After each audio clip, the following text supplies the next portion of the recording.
हाँ भाई, क्या हाल चाल मेरे क्लास 12 के शेरनियों। आप सभी के मन में एक डाउट चल रहा होगा, सर केमिस्ट्री के न्यूमेरिकल्स में समस्या आ रही है। तो भाई टेंशन बिल्कुल भी ना लो, तुम्हारा भाई अभी है। आपके लिए हम बहुत ज़बरदस्त वीडियो लेकर आए हैं। कोई भी न्यूमेरिकल हो, आप उसकी खोपड़ी में छेद करेंगे, उसको जड़ से उखाड़ फेंकेंगे। सिर्फ वीडियो को आखिरी तक देखना है। न्यूमेरिकल्स की समस्या आपको नहीं होगी, ये मेरी गारंटी है। क्योंकि मेरे दोस्त, आपको मैं एक बात और बता देता हूँ, अंदर की बात है ना, आप सभी लोग जानते भी होंगे। आपका जो यूपी बोर्ड है उसमें 8 से 10 नंबर का न्यूमेरिकल पूछा जाता है। कितने नंबर का दोस्त? 8 से 10 नंबर का ही न्यूमेरिकल पूछा जाता है, इससे ज़्यादा का नहीं पूछा जाता है। और जो भी 8 से 10 नंबर का न्यूमेरिकल पूछा जाएगा उसको हम ऐसे उड़ा देंगे। ठीक है, उसको हम ऐसे उड़ा देंगे। कैसे सर? क्योंकि बेटा देखो, आप कुछ पढ़े नहीं पढ़े मुझे नहीं पता, लेकिन अब इस वीडियो को देखने के बाद आपको सब आएगा, ये मेरी गारंटी है। जैसे मान लो मोलरता है, आप इसके पहले मोलरता कभी नहीं पढ़े, नहीं जानते, चलो कोई बात नहीं। मोलरता की यहाँ परिभाषा लिखी है, यहाँ सूत्र लिखा है, ठीक है, यहाँ सवाल लिखा है, सब कुछ हम करवाने वाले हैं। तो इस तरह से आपको पढ़ाने वाले हैं, कोई भी चीज़ छूटेगा नहीं। ऐसा नहीं है कि ये न्यूमेरिकल्स की क्लास है तो थ्योरी या सूत्र नहीं बताया जाएगा, डायरेक्ट न्यूमेरिकल बताया जाएगा, ऐसा बिल्कुल भी नहीं है। तुम्हारा भाई सब कुछ बताएगा, थ्योरी भी बताएगा, फार्मूला भी बताएगा, तब जाके सवाल को करवाएगा। ठीक है मेरे दोस्त, तो चलिए शुरू करते हैं बिना टाइम को वेस्ट किए। तो आज हम लोग क्या क्या कवर करने वाले हैं? तो मेरे दोस्त, परिभाषा, सूत्र, महत्वपूर्ण सवाल यानी कि न्यूमेरिकल्स और संभावित प्रश्न। ठीक है, एक बोनस और है आपके लिए आखिरी में, देखिएगा बोनस क्या है आपके लिए दोस्त। इस तरह के सवाल वेरी वेरी इंपॉर्टेंट सवाल है, यूपी बोर्ड में इन दिनों इस तरह के सवाल आ रहे हैं और बच्चे इसको गलत कर देते हैं, नहीं कर पाते हैं, उनको समझ में नहीं आता। तो भाई सब कुछ करवाने वाले हैं, तो तुम कहाँ परेशान हो इधर उधर। इस वीडियो को शुरू से आखिर तक देखो, सभी प्रश्नों की खोपड़ी में छेद करोगे। तो चलिए दोस्त शुरू करते हैं, एकदम शुरू से, एकदम जीरो से, एकदम बेसिक से। और मेरे दोस्त, आज की क्लास में हम आपका एक चैप्टर पूरा का पूरा खत्म करेंगे, वो है विलयन। ठीक है, कौन सा चैप्टर मेरे दोस्त? विलयन। विलयन चैप्टर के सारे टॉपिक्स जहाँ से न्यूमेरिकल बन सकते हैं या जहाँ से न्यूमेरिकल बनते हैं, उन सभी को बहुत बारीकी से समझेंगे, बहुत बारीकी से उनके क्वेश्चंस को करेंगे। तो आप निश्चिंत होकर सिर्फ वीडियो को देखिएगा। ठीक है, विलयन की खोपड़ी में छेद करेंगे, है ना। तो चलिए अब शुरू करते हैं बिना टाइम को वेस्ट किए। तो भाई सबसे पहला टॉपिक आज का हमारा है द्रव्यमान प्रतिशतता। क्या है मेरे दोस्त? द्रव्यमान प्रतिशतता। इसको इंग्लिश में मास परसेंटेज के नाम से भी जाना जाता है, या फिर इसी को शॉर्टकट में कैसे लिखते हैं? Percentage W/W। ठीक है, इसको इस तरह से भी लिखा जाता है। भाई परिभाषा आपके सामने लिखी है, किसी विलयन के 100 ग्राम में उपस्थित विलेय पदार्थ का ग्राम में द्रव्यमान प्रतिशतता कहलाती है। भाई ये परिभाषा आपको नहीं याद करनी है, पेपर में परिभाषा लिखने के लिए नहीं आता है, इसके ऊपर सवाल आता है। ठीक है, ये हर जगह यूज होने वाला है, कई जगह यूज होगा, तो ध्यान से देखिएगा इसका सूत्र क्या होता है। सूत्र जरूर याद रखिएगा। सूत्र है द्रव्यमान प्रतिशतता बराबर द्रव्यमान प्रतिशतता बराबर विलेय का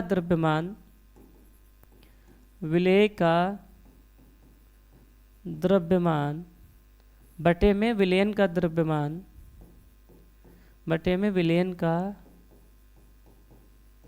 द्रव्यमान गुणे में क्या करेंगे दोस्त? 100, क्योंकि परसेंटेज निकालने हैं तो 100 से गुणा करते हैं। ये इसका सूत्र हो गया मेरे दोस्त। इसी को और दूसरे तरीके से भी लिख सकते हैं शॉर्टकट में, लेकिन शॉर्टकट में लिखने से पहले मैं आपको एक कहानी बताता हूँ। जैसे मान लो ये एक बर्तन है, ठीक है, इसमें आपका पानी है और भी कुछ चीज़ें मिली हुई हैं। बेसिकली एक प्रकार से ये विलयन है। क्या है दोस्त?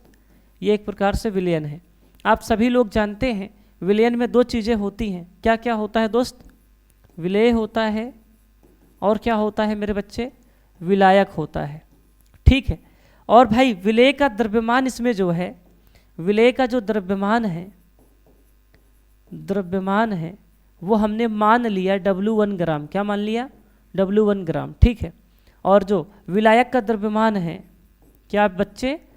विलायक का द्रव्यमान, उसको हमने क्या मान लिया? W2 ग्राम। क्या इतनी बात मेरे भाई तुमको समझ में आई?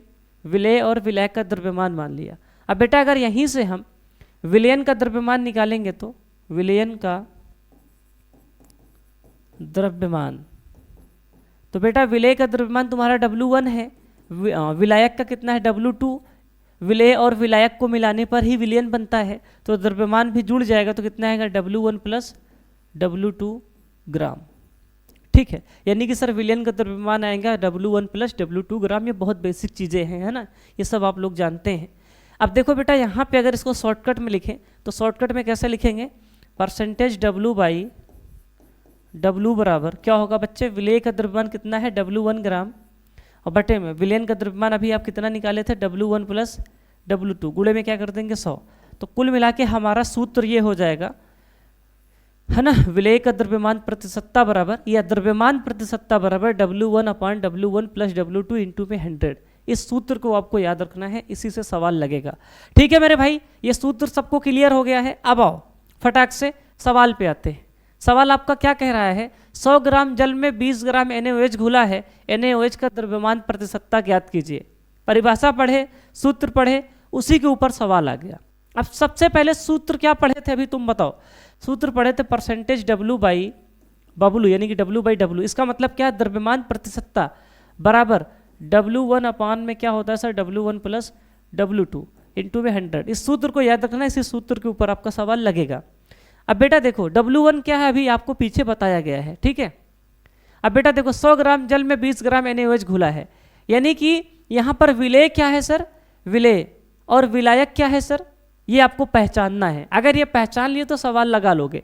सर विलेय और विलायक पहचानते कैसे हैं, तो बेटा विलयन में विलेय कम मात्रा में होता है और विलायक अधिक मात्रा में होता है। क्या मेरे बच्चे, विलेय कम मात्रा में होता है और विलायक अधिक मात्रा में होता है। तो बेटा क्या बोला है, 100 ग्राम जल में 20 ग्राम NaOH घुला है, यानी कि जो घुला है 20 ग्राम घुला है ना, तो आपका बेटा 20 ग्राम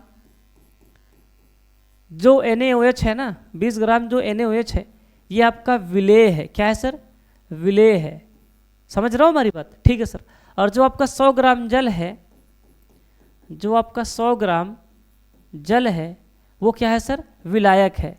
ठीक है, जो कम मात्रा में है विलेय होगा, जो अधिक मात्रा में है वो विलायक होगा। ठीक है सर, इतनी बात समझ में आई। यानी कि सर विलेय का द्रव्यमान कितना दिया है, 20 ग्राम। क्या है सर, विलेय का द्रव्यमान, और सर ये क्या है, विलायक का द्रव्यमान। हमें दो चीजें पता चल गई हैं क्वेश्चन में, विलेय का द्रव्यमान और विलायक का द्रव्यमान।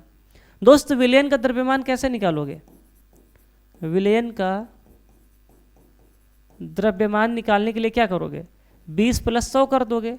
अरे बोलो यार कितना आ जाएगा सर, 120 ग्राम। बोलो भाई क्या इतना कर लोगे क्या, 100 प्लस 20 120 ग्राम। ठीक है, अब सूत्र में लिख रख दो।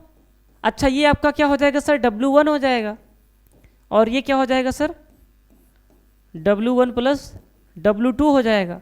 तो वैल्यू पुट कर दो, यहाँ पे 20 बटे क्या कर दोगे, 120। कितना आ जाएगा सर, और गुणे में 100 भी तो करना है। हाँ सर 100 भी करना है। सॉल्व कर लो, कितना आएगा, यहाँ पे 0 से 0 काट दो, 2 एक 2 2 छंग 12, तो 100 बटे 6। ठीक है, अब सॉल्व कर लीजिए, जो आंसर आएगा वही आपका आंसर है ना। हमने 100 बटे 6 परसेंटेज रख दिया। अब इसको सॉल्व करेंगे तो शायद 11 पॉइंट कुछ परसेंटेज आएगा। ठीक है, सॉल्व करके लिख लीजिएगा, इतना तो कर सकते हो ना भाई, 6 से भाग दे के लगा देना परसेंटेज, जो भी आया आंसर है ना परसेंटेज में आएगा। तो ये इसका सही आंसर हो जाएगा मेरे भाई। ठीक है, तो इस तरह से इसको करना है। मुझे लगता है कि इस तरह के सवाल आप सभी लोग कर लेंगे द्रव्यमान प्रतिशतता के ऊपर। लेकिन भाई द्रव्यमान प्रतिशतता के ऊपर एक टाइप का सवाल और बनता है जिसमें बच्चों को दिक्कत होती है। वो किस टाइप का सवाल है, ध्यान दीजिएगा। ठीक है, अगला सवाल है ये परसेंटेज वाला। भाई इसमें बच्चों को दिक्कत हो जाती है क्योंकि इसमें प्रतिशत दिया है, थोड़ा सा अलग टाइप का है। बेटा क्या बोला है, NaOH के 20% W/W जलीय विलयन में NaOH का द्रव्यमान प्रतिशतता ज्ञात कीजिए। बोलो बोलो बोलो, कैसे लगाएंगे इसको, कमेंट करो कितने लोग इसको कर लेंगे। और मैं जो भी तरीका बताने वाला हूँ ना, बहुत खतरनाक तरीका है, चुटकी बजाने पे सवाल का आंसर आ जाएगा। ठीक है, देखो बेटा कैसे लगाना है। जब भी आपको इस तरह से दिया रहे, ठीक है, देखो जब भी आपको X% W/W करके दिया रहे, ठीक है, इस तरह से दिया रहे, तो इसका मतलब क्या है, जैसे आपको क्वेश्चन में क्या दिया है 20% W/W, इसका मतलब क्या है, थोड़ा ध्यान से देखना, बहुत ज़्यादा यूज का है ये जो मैं बताने वाला हूँ। बेटा X का संबंध डब्लू के साथ है, परसेंटेज का संबंध दूसरे डब्लू के साथ है। समझो हमारी बात, यक्स का संबंध पहले वाले डब्लू के साथ है और परसेंटेज का संबंध दूसरे वाले डब्लू के साथ है। अच्छा, डब्लू का मतलब है ग्राम, क्या है दोस्त, ग्राम। इसका मतलब क्या है, डब्लू बाई डब्लू मतलब द्रव्यमान बटे द्रव्यमान। कैसे पढ़ोगे, द्रव्यमान बटे द्रव्यमान, डब्लू बाई डब्लू का मतलब है द्रव्यमान बटे द्रव्यमान, और द्रव्यमान हमेशा किस में लेना है सर, ग्राम में लेना है, ठीक है। अच्छा, ये जो पहला वाला संबंध है ये विलेय का द्रव्यमान बताएगा। किसके बारे में बताएगा सर, विलेय का द्रव्यमान बताएगा। सर विलेय का द्रव्यमान कितना आएगा, यक्स, और ये डब्लू मतलब ग्राम, तो यक्स ग्राम। और दूसरा वाला संबंध किसके बारे में बताएगा सर, विलयन का द्रव्यमान। किसके बारे में, विलयन का द्रव्यमान। तो विलयन का द्रव्यमान कितना आएगा सर, सर विलयन का द्रव्यमान हमारा आएगा, कितना आएगा सर, परसेंटेज मतलब क्या होता है सर, 100, और डब्लू मतलब ग्राम, तो यहाँ से हमारा संबंध निकल के आएगा 100 ग्राम। सेम इसी प्रकार से इसका संबंध इसके साथ, इसका संबंध इसके साथ, तो विलेय का द्रव्यमान कितना आएगा दोस्त, विलेय का द्रव्यमान यहाँ से आएगा 20 ग्राम, ठीक है, ये 20 और ये डब्लू मतलब ग्राम। और विलयन का कितना आएगा सर, सर विलयन का आएगा 100 और डब्लू मतलब ग्राम, 100 ग्राम। तो इस तरह से वैल्यू को आपको पहचानना है मेरे भाई। अगर आप पहचान लोगे ना, कोई भी सवाल हो लगा लोगे, ठीक है। और ये बढ़िया सवाल है, पेपर में आएगी, है ना, आती है। तो अब बेटा देखो यहाँ पे क्या दिया है, 20% डब्लू बाई डब्लू, इसका मतलब इसका संबंध इसके साथ, इसका संबंध इसके पास। अबे तुमको द्रव्यमान प्रतिशतता जब निकालने के लिए जाओगे तो तुमको क्या चाहिए, विलेय का द्रव्यमान और विलयन का द्रव्यमान। इस क्वेश्चन में विलेय और विलयन का द्रव्यमान डायरेक्ट नहीं दिया है, तो कैसे निकालोगे सर, इस तरह से। तो यहाँ से विलेय का द्रव्यमान कितना आएगा सर, यहाँ से जो विलेय का द्रव्यमान आएगा, विलेय का द्रव्यमान आएगा वो कितना आएगा, 20 ग्राम, ठीक है। और विलयन का कितना आएगा सर, विलयन का द्रव्यमान आएगा 100 ग्राम, ठीक है। अरे बोलो यार, और तुमको सूत्र में चाहिए क्या परसेंटेज निकालने के लिए, तुम सब लोग जानते हो परसेंटेज डब्लू बाई बब्लू बराबर क्या चाहिए, W1 अपान में W1 प्लस W2 गुणे में 100, ठीक है। अब W1 क्या है, विलेय का द्रव्यमान, और W1 प्लस W2 क्या है, विलयन का द्रव्यमान। किसका, विलयन का, और विलयन का द्रव्यमान कितना है, 100, ठीक है। तो यहाँ पे पुट कर दो वैल्यू, कैसे करोगे, W1 कितना है सर, 20 दिया है ना, तो 20 बटे क्या करोगे, कितना है 100, और गुणे में क्या करोगे सर, 100, है ना, 100 से 100 निकलेगा, तो आपका कितना परसेंट आएगा सर, 20%, ठीक है भाई। कितना परसेंट आया सर, 20%। बेटा कुछ लोग कहेंगे सर विलयन का द्रव्यमान आ गया, विलायक का द्रव्यमान निकालेंगे। विलायक का द्रव्यमान निकालने की ज़रूरत ही क्या है, तुमको डायरेक्ट जब विलयन का ही द्रव्यमान पता है तो विलायक का निकाल के क्या अचार डालोगे, और निकालने का शौक है तो विलायक का द्रव्यमान निकाल लो। क्या करना, अगर मान लो तुमको विलायक का द्रव्यमान निकालना है तो क्या करोगे, विलयन में से घटा दो, विलयन का मतलब कितना है 100, और विलेय का कितना है सर 20, तो कितना आएगा सर 80, है ना। फिर से जब विलयन का द्रव्यमान निकालोगे 20 जोड़ के तो 100 ही आएगा, है ना। तो ये करने की ज़रूरत नहीं है, आप डायरेक्ट यहाँ से वैल्यू पुट करके निकाल सकते हैं। तो बहुत आसान सवाल है, कठिन बिल्कुल भी नहीं है, थोड़ा सा दिमाग लगाना है। अगर ना समझ में आए तो पीछे करके देख लेना, है ना। ये जो मैंने बताया है इस चीज़ को कहाँ गया, ये इस वाली बात को सीख लेना, तो फिर आपको अच्छे से समझ में आएगा, है ना। समझ रहे हो हमारी बात। मैं थोड़ा सा स्पीड में इसलिए पढ़ा रहा हूँ ताकि वीडियो लंबी ना हो, है ना। तो आइए दोस्तों आगे आते हैं, ध्यान दीजिएगा भाई। ये रहा अगला सवाल, इसी से रिलेटेड है, द्रव्यमान प्रतिशतता से रिलेटेड। अब की बारी क्या हुआ है कि सर 20% W बाई वी दिया है। क्या दिया है, W बाई वी। अब देखो W तो द्रव्यमान हो गया सर, अभी आप बताए थे कि अगर इस तरह से दिया रहे सर, आप बोले नहीं थे सर अभी। मान लीजिए W बाई डब्लू दिया है ना, यहाँ पे मान लीजिए 20% W बाई डब्लू दिया, तो द्रव्यमान बटे द्रव्यमान हो गया। सपोज करिए 20% क्या दे दिया है, W बाई वी दे दिया। इसका मतलब क्या है सर, द्रव्यमान बटे आयतन। क्या समझोगे भाई, इसका मतलब समझोगे द्रव्यमान, और ये क्या है सर, वी मतलब वॉल्यूम, बोले तो आयतन, तो द्रव्यमान बटे आयतन। अच्छा, द्रव्यमान हमेशा ग्राम में होता है और आयतन हमेशा ml में होता है। अरे सुनो, द्रव्यमान हमेशा ग्राम में होता है और आयतन हमेशा ml में होता है। तो बेटा क्या करोगे तुम बताओ, इसका रिलेशन इसके साथ इसका रिलेशन इसके साथ, सेम वही चीज़ करना है। तो विलेय का द्रव्यमान कितना आएगा? विलेय का द्रव्यमान आएगा बेटा 20 W मतलब ग्राम, ठीक है। और ये दूसरा वाला किसके बारे में बताएगा सर? अभी आपने बताया था विलियन के बारे में। तो देखो अब ये विलियन का द्रव्यमान नहीं बताएगा, विलियन का आयतन बताएगा। विलियन का आयतन बराबर कितना आएगा सर? 100 ml, ठीक है, यूनिट के साथ लिखेंगे, ठीक है, 100 ml। इस तरह से हम लोग समझ लेंगे। अगर इस तरह से डाटा दिया होगा तो इसका मतलब यही है ना, समझे? ठीक है सर। अब देखो क्वेश्चन में अप्लाई करते हैं बेटा। यहाँ पे अगर निकालने चलेंगे तो तुम लोग मुझे बताओ सब लोग कमेंट करके, यहाँ पे ये इसका और ये इसका, ठीक है। विलेय का द्रव्यमान सर, विलेय का द्रव्यमान बराबर कितना आएगा? 20 ग्राम। और भाई विलयन का आयतन कितना है सर?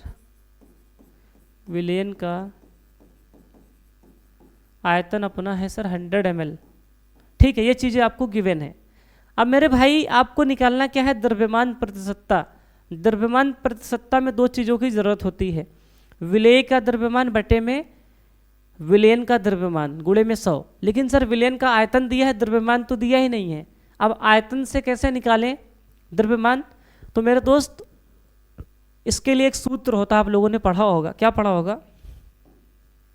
आप लोगों ने पढ़ा नहीं है? D बराबर m/v, मतलब घनत्व बराबर द्रव्यमान बटे आयतन। क्या होता है सर? घनत्व बराबर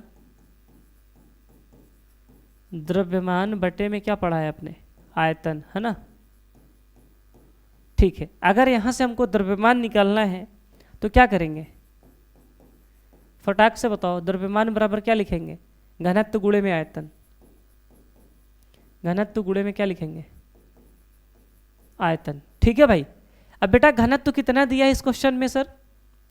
घनत्व दिया है 1.5 ग्राम पर ml, तो रख दो 1.5 ग्राम पर ml। और बेटा आयतन कितना दिया है? 100 ml, ठीक है, 100 ml। अब भाई इसको सॉल्व कर लो तो ml से ml निपट जाएगा, ठीक है। 1.5 इंटू में 100 करेंगे कितना आएगा सर? 150 ग्राम आएगा, ठीक है। किसका ग्राम? मतलब ये किसकी वैल्यू है सर? तो मेरे दोस्त आप लोग क्या बताएंगे? ये विलयन का द्रव्यमान है। क्यों? क्योंकि सर आपको घनत्व किसका दिया है? विलयन का घनत्व दिया है। आयतन किसका दिया है? विलयन का दिया है। तो द्रव्यमान किसका निकालोगे? विलयन का ही ना निकालोगे। अबे गधे सुनो, अगर तुमको आयतन विलयन का दिया है, घनत्व किसका दिया? विलयन का दिया है, तो द्रव्यमान भी किसका निकलेगा सर? विलयन का ही निकलेगा, है ना। किसका द्रव्यमान हो गया सर? विलयन का द्रव्यमान हमारा आ गया 150 ग्राम। अब सूत्र हमारा क्या है सर? सूत्र हमारा ये रहा, परसेंटेज W बाई बबलू बराबर W1 अपान में W1 प्लस W2 गुणे में क्या होता है सर? 100, ठीक है। अब देखना मेरे दोस्त, यहाँ पे क्या करना है? वैल्यू पुट कर दो। W1 कितना है सर? 20, और यहाँ पे कितना है सर? 150 गुणे में 100। इसको सॉल्व कर लो, 0 0 कट गया, 100 दूनी 200 बटे में 15%। इसको सॉल्व करके उत्तर लिखना तुम, ठीक है। 200 को 15 से डिवाइड करना, फिर जो भी उत्तर आएगा परसेंटेज लगा के लिख देना। यही तुम्हारा आंसर है, ठीक है भाई। यही तुम्हारा क्या आंसर है? ये काम तुम्हारा है खुद से। अगर 12th में हो, साइन साइड लिए हो, तो इतना तुम कर सकते हो कि डिवाइड करके वैल्यू को रख सकते हो। ज्ञान मत बांटना कमेंट में सर गुणा भाग करके लिख दीजिए, है ना। इतना आप स्वयं कर लीजिएगा। मैंने तरीका आपको सिखा दिया कि किस प्रकार से क्वेश्चन को सॉल्व करना है, अप्रोच क्या लेनी है, ठीक है मेरे दोस्त। जल्दी से इसको नोट करो, फिर आगे आए, है ना, फटाक से, फटाफट अंदाज में। चलो नोट कर लेना बेटा। अब अगला टॉपिक आपका आता है मोलरता। क्या आता है दोस्त? मोलरता। ये बहुत इंपॉर्टेंट टॉपिक है, इसके ऊपर सवाल आता है। अच्छा, मोलरता को इंग्लिश में मोलैरिटी बोलते हैं। क्या बोलते हैं? मोलैरिटी बोलते हैं। और भाई मोलैरिटी को कैपिटल एम से रिप्रेजेंट करते हैं। किससे रिप्रेजेंट करते हैं? कैपिटल एम से। अब इसकी परिभाषा फटाफट पढ़ लो, क्या लिखी हुई है? किसी विलयन के 1 लीटर आयतन में उपस्थित विलेय पदार्थ के मोलों की संख्या को उस विलयन की मोलरता कहते हैं। मेरे भाई ये इसकी परिभाषा हो गई। अब इसके सूत्र की ओर थोड़ा सा आगे बढ़ते हैं। तो बेटा इसका सूत्र क्या लिखा है? मोलरता बराबर विलेय के मोल, है ना, बटे में विलयन का आयतन ml में गुणे में 1000। अब आपके किताब में या आपके स्कूल में टीचर पढ़ाए होंगे विलेय के मोल बटे में विलयन का आयतन, है ना, यहाँ पर किस में लिए होंगे, लीटर में, तो यहाँ पे 1000 से गुणा नहीं किए होंगे। मैंने 1000 से गुणा क्यों किया है, क्योंकि यहाँ पर मैंने ml में लिया है, आयतन जो है ना बेटा ml में लिया है, इसलिए यहाँ पे मैंने क्या किया है सर, 1000 से गुणा किया है। बोलो यार इतनी बात समझ में आई। तो मोलरता का सूत्र ये है, ठीक है, सूत्र को ध्यान से देखो तब सवाल आप लोग लगा पाएंगे। बेटा सवाल आपके स्क्रीन पे है, इस सवाल का आंसर आपको कमेंट में बताना है, तब तक मैं पानी पी लेता हूँ। हाँ, सभी लोग इसका आंसर कमेंट में बताइएगा अच्छे से, ठीक है भाई, तब तक मैं पानी पीता हूँ।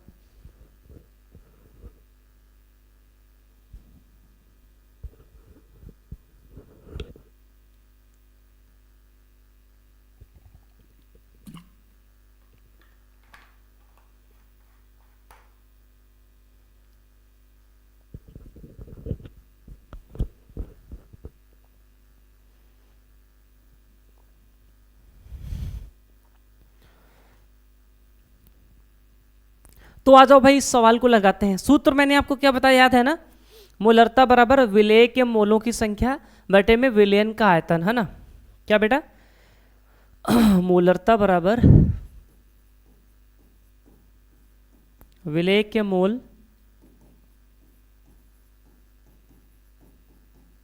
बटे में क्या है सर, विलयन का आयतन।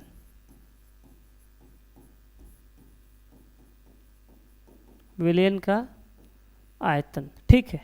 और दोस्त मैंने यहाँ पर ml में लिया था, देखो मैंने यहाँ पे क्या लिखा था सर, ml में लिया था, है ना, तो इसलिए मैंने यहाँ पर ml लिख दिया और गुणे में क्या कर देंगे 1000, ठीक है। ये इसका सूत्र हो गया। अब आइए सवाल को लगाते हैं। अच्छा, सवाल लगाने के लिए सबसे पहले आपको जरूरी क्या है, वैल्यू को पहचानना। वैल्यू कैसे पहचानेंगे भाई, देखे ना, उस विलयन की मोलरता ज्ञात कीजिए जिसमें 5 ग्राम NaOH 450 ml में घुला हुआ है। यानी कि साफ साफ आपको दिखाई दे रहा है विलेय का जो भार है, ठीक है, विलेय का जो द्रव्यमान है वो आपको 5 ग्राम दिया है, ठीक है, और विलयन का आयतन कितना दिया है 450 ml। ml का मतलब आयतन ही तो है ना भाई, ठीक है सर। तो दोस्त चलिए निकालते हैं मोलरता बराबर। अब बेटा देखो यहाँ पे आपको एक चीज की जरूरत होगी, मोल की। मोल दिया नहीं है, सिर्फ आपको विलेय का भार दिया है। क्या दिया सर, विलेय का भार दिया है। कितना दिया सर, 5 ग्राम दिया है। तो मोल निकाल लो। मोल कैसे निकलता है, भार बटे अणुभार। सूत्र क्या होता है, भार बटे अणुभार, ठीक है। बेटा भार कितना दिया 5, और NaOH का अणुभार कितना होता है बेटा, NaOH का अणुभार कितना होता है, तो भाई सोडियम का 23 होता है, कितना होता है सर 23, है ना, और ऑक्सीजन का 16 होता है, हाइड्रोजन का 1 होता है। इसको जोड़ोगे कितना आएगा सर 40 आएगा, ठीक है। तो 5/40, इसको डिवाइड करेंगे कितना आएगा सर 5 × 40, तो 1/8 आएगा, है ना। इस तरह से हमारा आ जाएगा इसका मोल। अब मोल को अगर डिवाइड कर ले, अगर इसको हम फ्रैक्शन में लिख लें तो कितना आएगा, फटाक से सभी लोग बताएंगे कि इसको डिवाइड करने पे कितना आएगा, है ना। 1/8 को अगर डिवाइड करेंगे तो, हालांकि यहाँ पे कैलकुलेटर है मेरे पास, मैं फ़ोन से कर लेता हूँ, ठीक है। अब ये मत कहना सर इसको गुणा भाग करके लिख दीजिए, थोड़ा जल्दी हो जाएगा, है ना।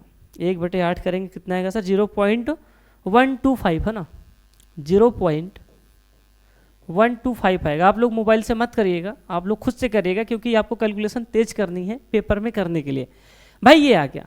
अब चलो यहाँ पे पुट कर दो, मोल आपका कितना है 0.125, ठीक है। अब विलयन का आयतन कितना दिया है दोस्त, विलयन का आयतन दिया है 450 ml, और गुणे में क्या कर देंगे सर 1000। अब बेटा इसको सॉल्व कर लीजिएगा, जो भी उत्तर आएगा वही आपका उत्तर होगा ना सॉल्व करने पे। अब इतना आप लोग गुणा भाग कर सकते हैं, है ना, अच्छे से कर लीजिएगा, ठीक है। तो बेटा आइए थोड़ा सा और आगे आते हैं, बहुत आसान सवाल थी। देखो मोलरता में एक सवाल बहुत ज़्यादा पूछा जाता है, शुद्ध विलायक की मोलरता। शुद्ध विलायक जैसे जल एक शुद्ध विलायक होता है, ठीक है। तो जल की मोलरता कैसे निकालते हैं, शुद्ध विलायक की मोलरता कैसे निकालते हैं। तुम शुद्ध विलायक से कंफ्यूज मत होना बेटा, शुद्ध विलायक का मतलब यहाँ पे जल है। क्या है सर, जल, यानी कि जल की मोलरता निकालना है। कैसे निकालेंगे, इसके लिए सूत्र आपके लिए लिखा है स्पेशली। मोलरता बराबर क्या लिखेंगे सर, घनत्व, डी बोले तो घनत्व, ठीक है। डी का मतलब है घनत्व। घनत्व बटे में क्या है, विलायक का अणुभार गुणे में 1000। अरे बेटा क्या करोगे, विलायक का, ठीक है, विलायक का अणुभार, है ना। फिर से देखो, ध्यान से देखना क्या लिखा है, घनत्व बटे में विलायक का अणुभार, ठीक है, गुणे में 1000। अब चलो इसके ऊपर सवाल करते हैं, ये फार्मूला है, इसको याद रखना, ठीक है। ये फार्मूला है, मैंने आपको बताया है। किसके लिए बताया सर? शुद्ध विलायक यानी कि जल की मोलरता निकालने के लिए। इस प्रकार का क्वेश्चन आपके पेपर में बहुत आता है, पता नहीं कितनी बारी आया है। देखो ये वाला सवाल कहाँ गया, ये वाला सवाल देखो, पढ़ो सब लोग, क्या लिखा है। H2O द्रव की मोलरता ज्ञात कीजिए यदि जल का घनत्व 1 ग्राम पर ml हो तो। H2O द्रव की मोलरता ज्ञात कीजिए यदि जल का घनत्व तो इतना दिया हो तो। बेटा H2O जो द्रव है ना, एक शुद्ध विलायक है। क्या है सर? शुद्ध विलायक है। हो सकता है H2O द्रव लिखा रहे या तो फिर शुद्ध विलायक लिखा रहे। तो सवाल को आप ऐसे ही लगाना जैसे मैं बता रहा हूँ, है ना। मोलरता बराबर, फार्मूला मैंने आपको बताया, क्या बताया सर? घनत्व बटे में क्या करना है बेटा? विलायक का अणुभार, विलायक का अणुभार गुणे में क्या करना भाई? 1000। ठीक है बेटा, घनत्व तो कितना दिया है? 1 ग्राम पर ml, तो चलो 1 रख दो। और बेटा विलायक का अणुभार, विलायक क्या है आपका? जल। जल का अणुभार कितना आता है सर? 18। कैसे? 1 × 2 प्लस में 16 जोड़ेंगे कितना आएगा सर? 18। तो 18 लिख देंगे और गुणे में क्या करेंगे? 1000। इसको सॉल्व करेंगे तो 55.55 ऐसे आएगा। ठीक है, आपका उत्तर इस तरह से आएगा। मोलर, मोलरता को हम लोग क्या बोलते हैं सर? मात्रक क्या लिखेंगे? मोलर, है ना, इतना मोलर। ये आपका आंसर हो जाएगा। ठीक है, नहीं यकीन है डिवाइड करके देख लो, मैं करके दिखाऊं क्या? क्या था? 1000 डिवाइडेड बाई 18, तो भाई 55.55। कैमरे में अगर तुम देख पा रहे हो तो देख लो, इस तरह से लिखा है। ठीक है, मुझे लगता है एकदम विजिबल है अच्छे से। ठीक है भाई, तो चलिए सर, क्लियर है। मैंने फ़ोन भी दिखा दिया बच्चों को। आओ थोड़ा सा आगे आते हैं। तो इस तरह से आप लोग मोलरता निकाल लेंगे। बाकी आप लोग 1-2 सवाल लगा लेंगे, इससे ज़्यादा बड़ी सवाल नहीं आता है ना। आपके बोर्ड एग्जाम में बेटा बहुत हल्की सवाल आती है। लोग बहुत कंफ्यूज हो जाते हैं, बहुत परेशान हो जाते हैं, कौन सी सवाल लगा लें, कितनी बड़ी बड़ी सवाल लगा लें। अबे तुम जेईई मेंस का सवाल पेपर देने जा रहे हो क्या? पेपर तो तुम बोर्ड एग्जाम देने जा रहे हो ना, तो हल्की सवाल ही आएगी, तुम टेंशन ना लो।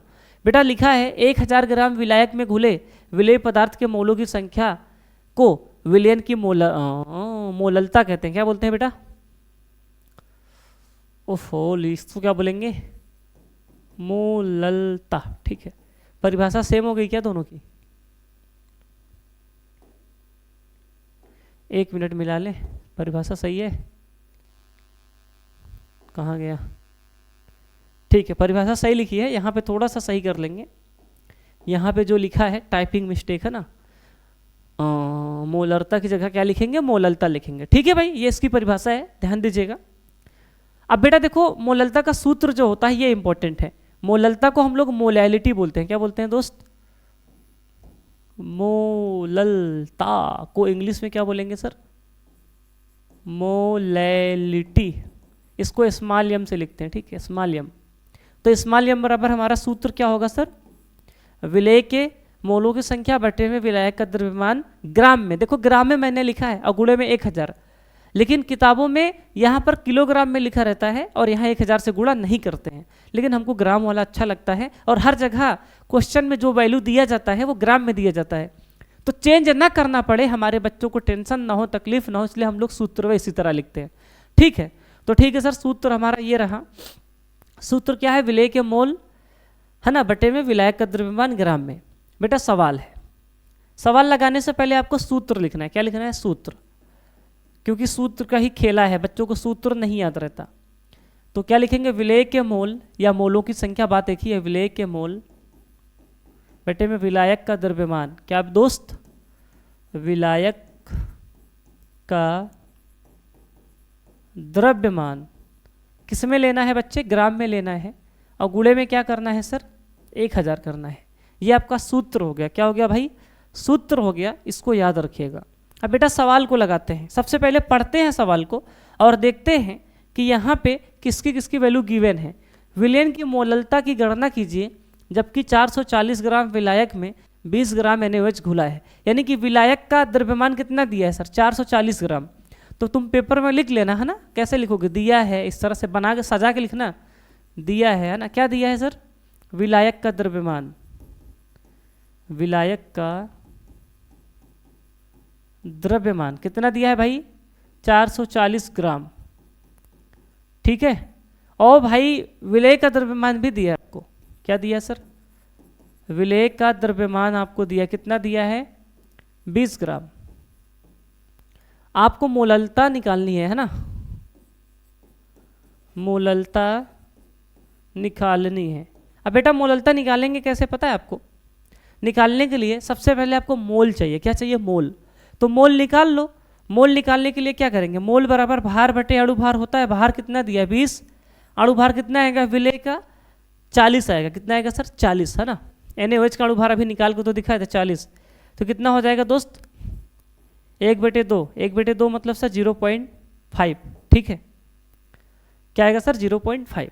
अब चलो रख देते हैं सूत्र में, मोललता बराबर विलेय के मोल 0.5 और भाई विलायक का द्रव्यमान कितना है 440, गुणे में क्या करेंगे सर 1000 है ना। इसको सॉल्व कर लेंगे, इसको पॉइंट को हटाएंगे तो क्या हो जाएगा सर, 1 0 नीचे बढ़ा देंगे, अरे बोलो ना, अबे 1 0 नीचे बढ़ाओगे नहीं तो 2 0 हो जाएगा, गुणे में 1000, इस तरह से 2 0 से 2 0 निपट जाएगा, 10 × 5 = 50 बटे में क्या कर दोगे 44। अब सॉल्व कर लेना, जो भी उत्तर आएगा बाद में क्या लिख देंगे मोलल, मोललता की यूनिट क्या होती है सर मोलल होती है, ठीक है, यही आपका उत्तर हो जाएगा। सॉल्व करने पे कितना आएगा कर लेते हैं, तो बेटा आएगा 50/44 करेंगे, कितना आएगा सर 1.113 है ना, 1.136 इस तरह से चलेगा अपना है ना, इतना मोलल। बेटा ये आपका उत्तर हो जाएगा, ठीक है, बोलो यार क्या इतनी बात समझ में आई क्या आप सभी को, ठीक है सर इतना हम तो कर लेंगे। आइए थोड़ा सा और आगे आते हैं, बेटा इसी का सवाल है ये भी। अब इस तरह के सवाल को कैसे लगाएंगे, क्योंकि ये भी देखो मैंने हर जगह लिखा नहीं है कि कौन कब आया है, लेकिन जितने भी क्वेश्चन लिए हैं ये सब बोर्ड एग्जाम में आए हुए हैं और इनके आने की संभावनाएं बहुत ज़्यादा है। तो बेटा देखो भारानुसार 20% पोटेशियम कार्बोनेट है ना, विलयन की मोललता ज्ञात कीजिए। भारानुसार 20% पोटेशियम कार्बोनेट विलयन की मोललता ज्ञात कीजिए। तो बेटा देखो भारानुसार 20% का मतलब समझते हैं 20% W/W, भारानुसार इसका इतने का मतलब ये है 20% W/W। अब बाकी इतने को पहले सॉल्व करते हैं है ना, क्या क्या दिया है इसका मतलब क्या हुआ बेटा, यहाँ पे आपको कोई वैल्यू दिया है नहीं दिया है, डायरेक्ट वैल्यू नहीं दिया है, इनडायरेक्ट दिया है, तो वैल्यू को पहचानेंगे। तो जो तरीका हमने सीखा है उस तरीके से इसको निकालते हैं। सर W/W क्यों लिखे, क्योंकि भारानुसार दिया, भारानुसार या आपसे बोल दे द्रव्यमान की दृष्टि से, तो इन सभी का मतलब होता है W/W, ठीक है। तो यहाँ पे विलेय का द्रव्यमान कितना आएगा बच्चों, सर यहाँ विलेय का द्रव्यमान आपका हो जाएगा 20 ग्राम और भाई विलयन का द्रव्यमान कितना आएगा, विलयन का द्रव्यमान हो जाएगा 100 ग्राम, ठीक है, कितना आएगा बच्चे 100 ग्राम। और यहाँ पे विलायक का द्रव्यमान कितना आएगा दोस्त, विलायक का द्रव्यमान निकालोगे तो 100 में से 20 को घटाओगे कितना आएगा दोस्त 80 ग्राम, ठीक है, क्योंकि सूत्र में आपको विलायक का द्रव्यमान चाहिए। मोललता का सूत्र अभी मैंने आपको बताया था ना, ये विलेय के मोल बट्टे में विलायक का द्रव्यमान ग्राम में। तो भाई ये हमको पता चल चुका, अब मोल पता चल जाए तो काम बन जाए। तो सर मोल निकालेंगे कैसे, तो sir potassium carbonate, potassium carbonate का सूत्र क्या होता है सर K2CO3, क्या होता है K2CO3 है ना। आप इसको निकालेंगे पोटेशियम कार्बोनेट से, क्या करेंगे बच्चे इसका अणुभार निकालेंगे फिर मोल निकालेंगे। तो बेटा देखो मोल बराबर क्या होता है भार बटे अणुभार, भार आपको कितना दिया सर 20, अणुभार निकाल लेते हैं। पोटेशियम का कितना होता है सर, सर पोटेशियम का जो है अणुभार परमाणु भार 39 होता है, ठीक है, 19 होता है परमाणु क्रमांक, तो 39 × 2 प्लस में कार्बन का कितना होता है दोस्त 12 होता है और प्लस में 16 48, इसको टोटल जोड़ के बताओ तुम लोग, ठीक है। फटाक से हमारे सभी बच्चे इसको जोड़ के बताएंगे कितना आएगा। मेरे बच्चे इसको जोड़ने पे आएगा 138, कितना आएगा सर 138 है ना, 138 आएगा, ठीक है। जोड़ने पे तुम जोड़ लेना, मैं अगर अभी जोड़ के करूँगा तो समय लगेगा है ना, कैलकुलेशन आप लोग करिए, ठीक है भाई, तरीका मैं सिखा रहा हूँ आपको। 138 आएगा, जोड़ लो है ना। तो बेटा 20 बटे कितना करेंगे 138। अब इसको क्या करते हैं भाग दे देते हैं, मोबाइल ले लूँ क्या, कहाँ गई ये, चलो इसको भाग देते हैं, ठीक है, सब लोग भाग दो बेटा, ठीक है, सारे लोग भाग दो, नहीं तो मार पड़ेगी।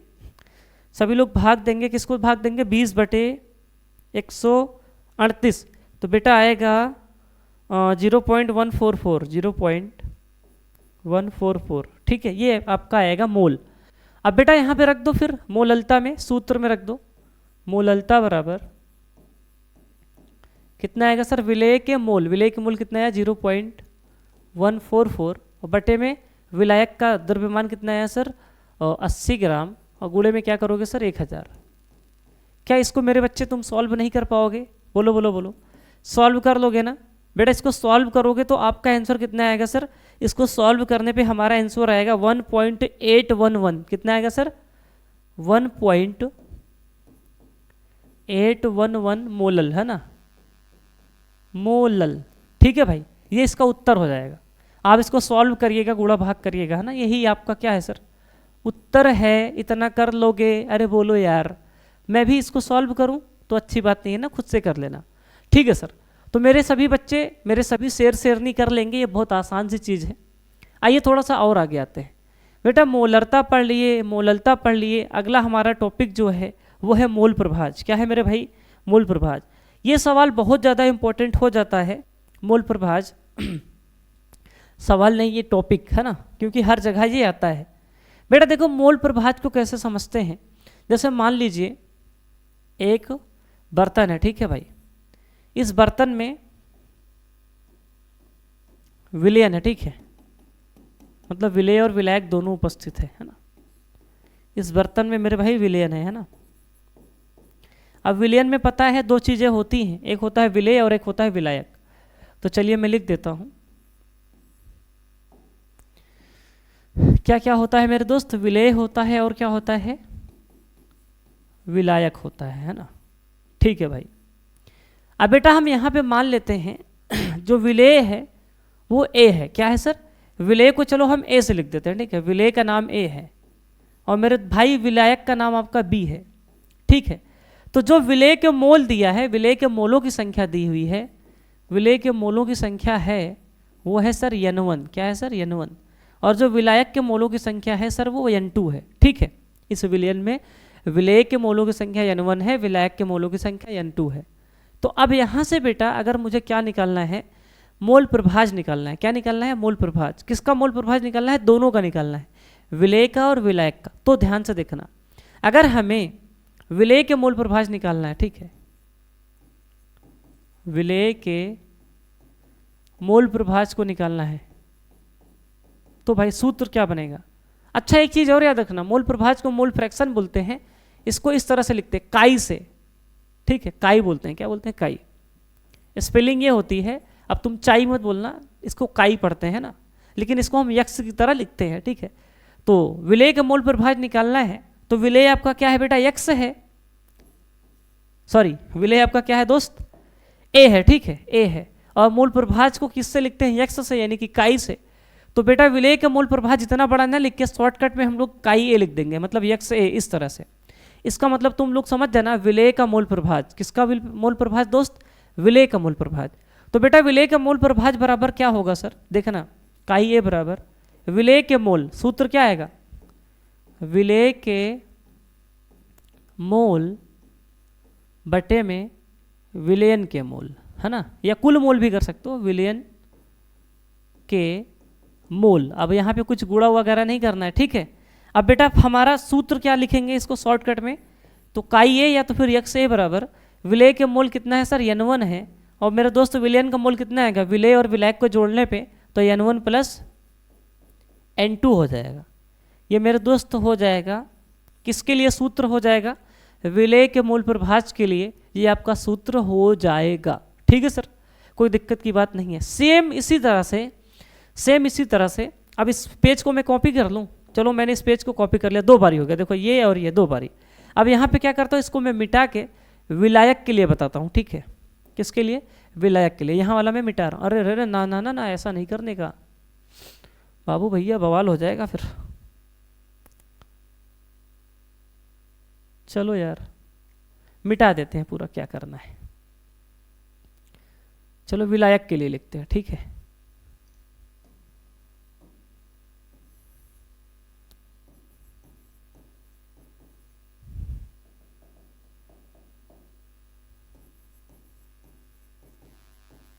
विलायक के मोल प्रभाज। तो विलायक के मोल प्रभाज को किससे लिखेंगे दोस्त? काई बी से, ठीक है। अब काई बी बराबर कैसे निकालेंगे? तो हमारा सूत्र होगा विलायक के मोल, विलायक के मोल बटे में क्या लिखेंगे बच्चे? विलेय के मोल, या अरे सॉरी विलयन के मोल, है ना, विलयन के मोल। अब भाई देखो यहाँ पे फिर से लिख लो, काई बी बराबर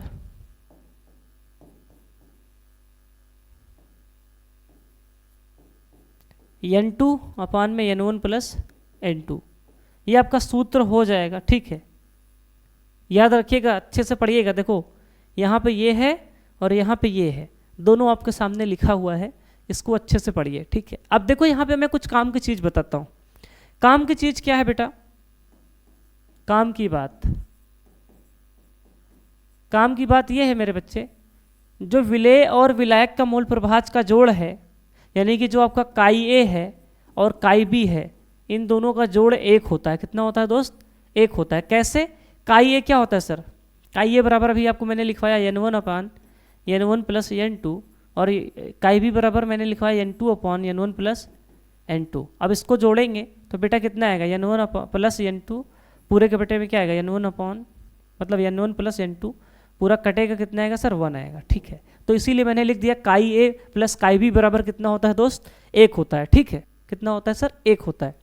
और ये बहुत जगह यूज होने वाला है, ध्यान दीजिएगा। सूत्र समझ में आया बेटा? सवाल आपके सामने है, सॉल्व करो, ठीक है।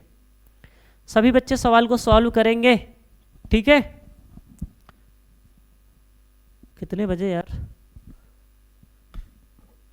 13, 14, 2:30 बज गए। चलो यार, समय बहुत तेजी से बीत रहा है ना, तुम्हारा बोर्ड एग्जाम कब आ जाएगा तुम्हें पता भी नहीं चलेगा, ठीक है भाई। तो चलो कर लो, तो फिर मैं बताऊँ। हाँ बेटा देखो यहाँ पे सवाल बोला है 72 ग्राम जल और 92 ग्राम एथिल अल्कोहल के मिश्रण में दोनों के मोल प्रभाज ज्ञात कीजिए। दोनों के मोल प्रभाज ज्ञात कीजिए। अब दोनों का मोल प्रभाज कैसे निकालना है, ध्यान से देखना। यहाँ पे 72 ग्राम जल है और 92 ग्राम क्या सर? एथिल अल्कोहल है। तो चलो सर देखते हैं। सबसे पहले क्या करना है, अगर मान लो हमको जल का मोल निकालना है, क्या निकालना है सर? जल का मोल प्रभाज निकालना है, जल का मोल प्रभाज, ठीक है। और किसका मोल प्रभाज निकालना है सर? एथिल अल्कोहल का। अगर एथिल अल्कोहल का है ना मोल प्रभाज निकालना है, तो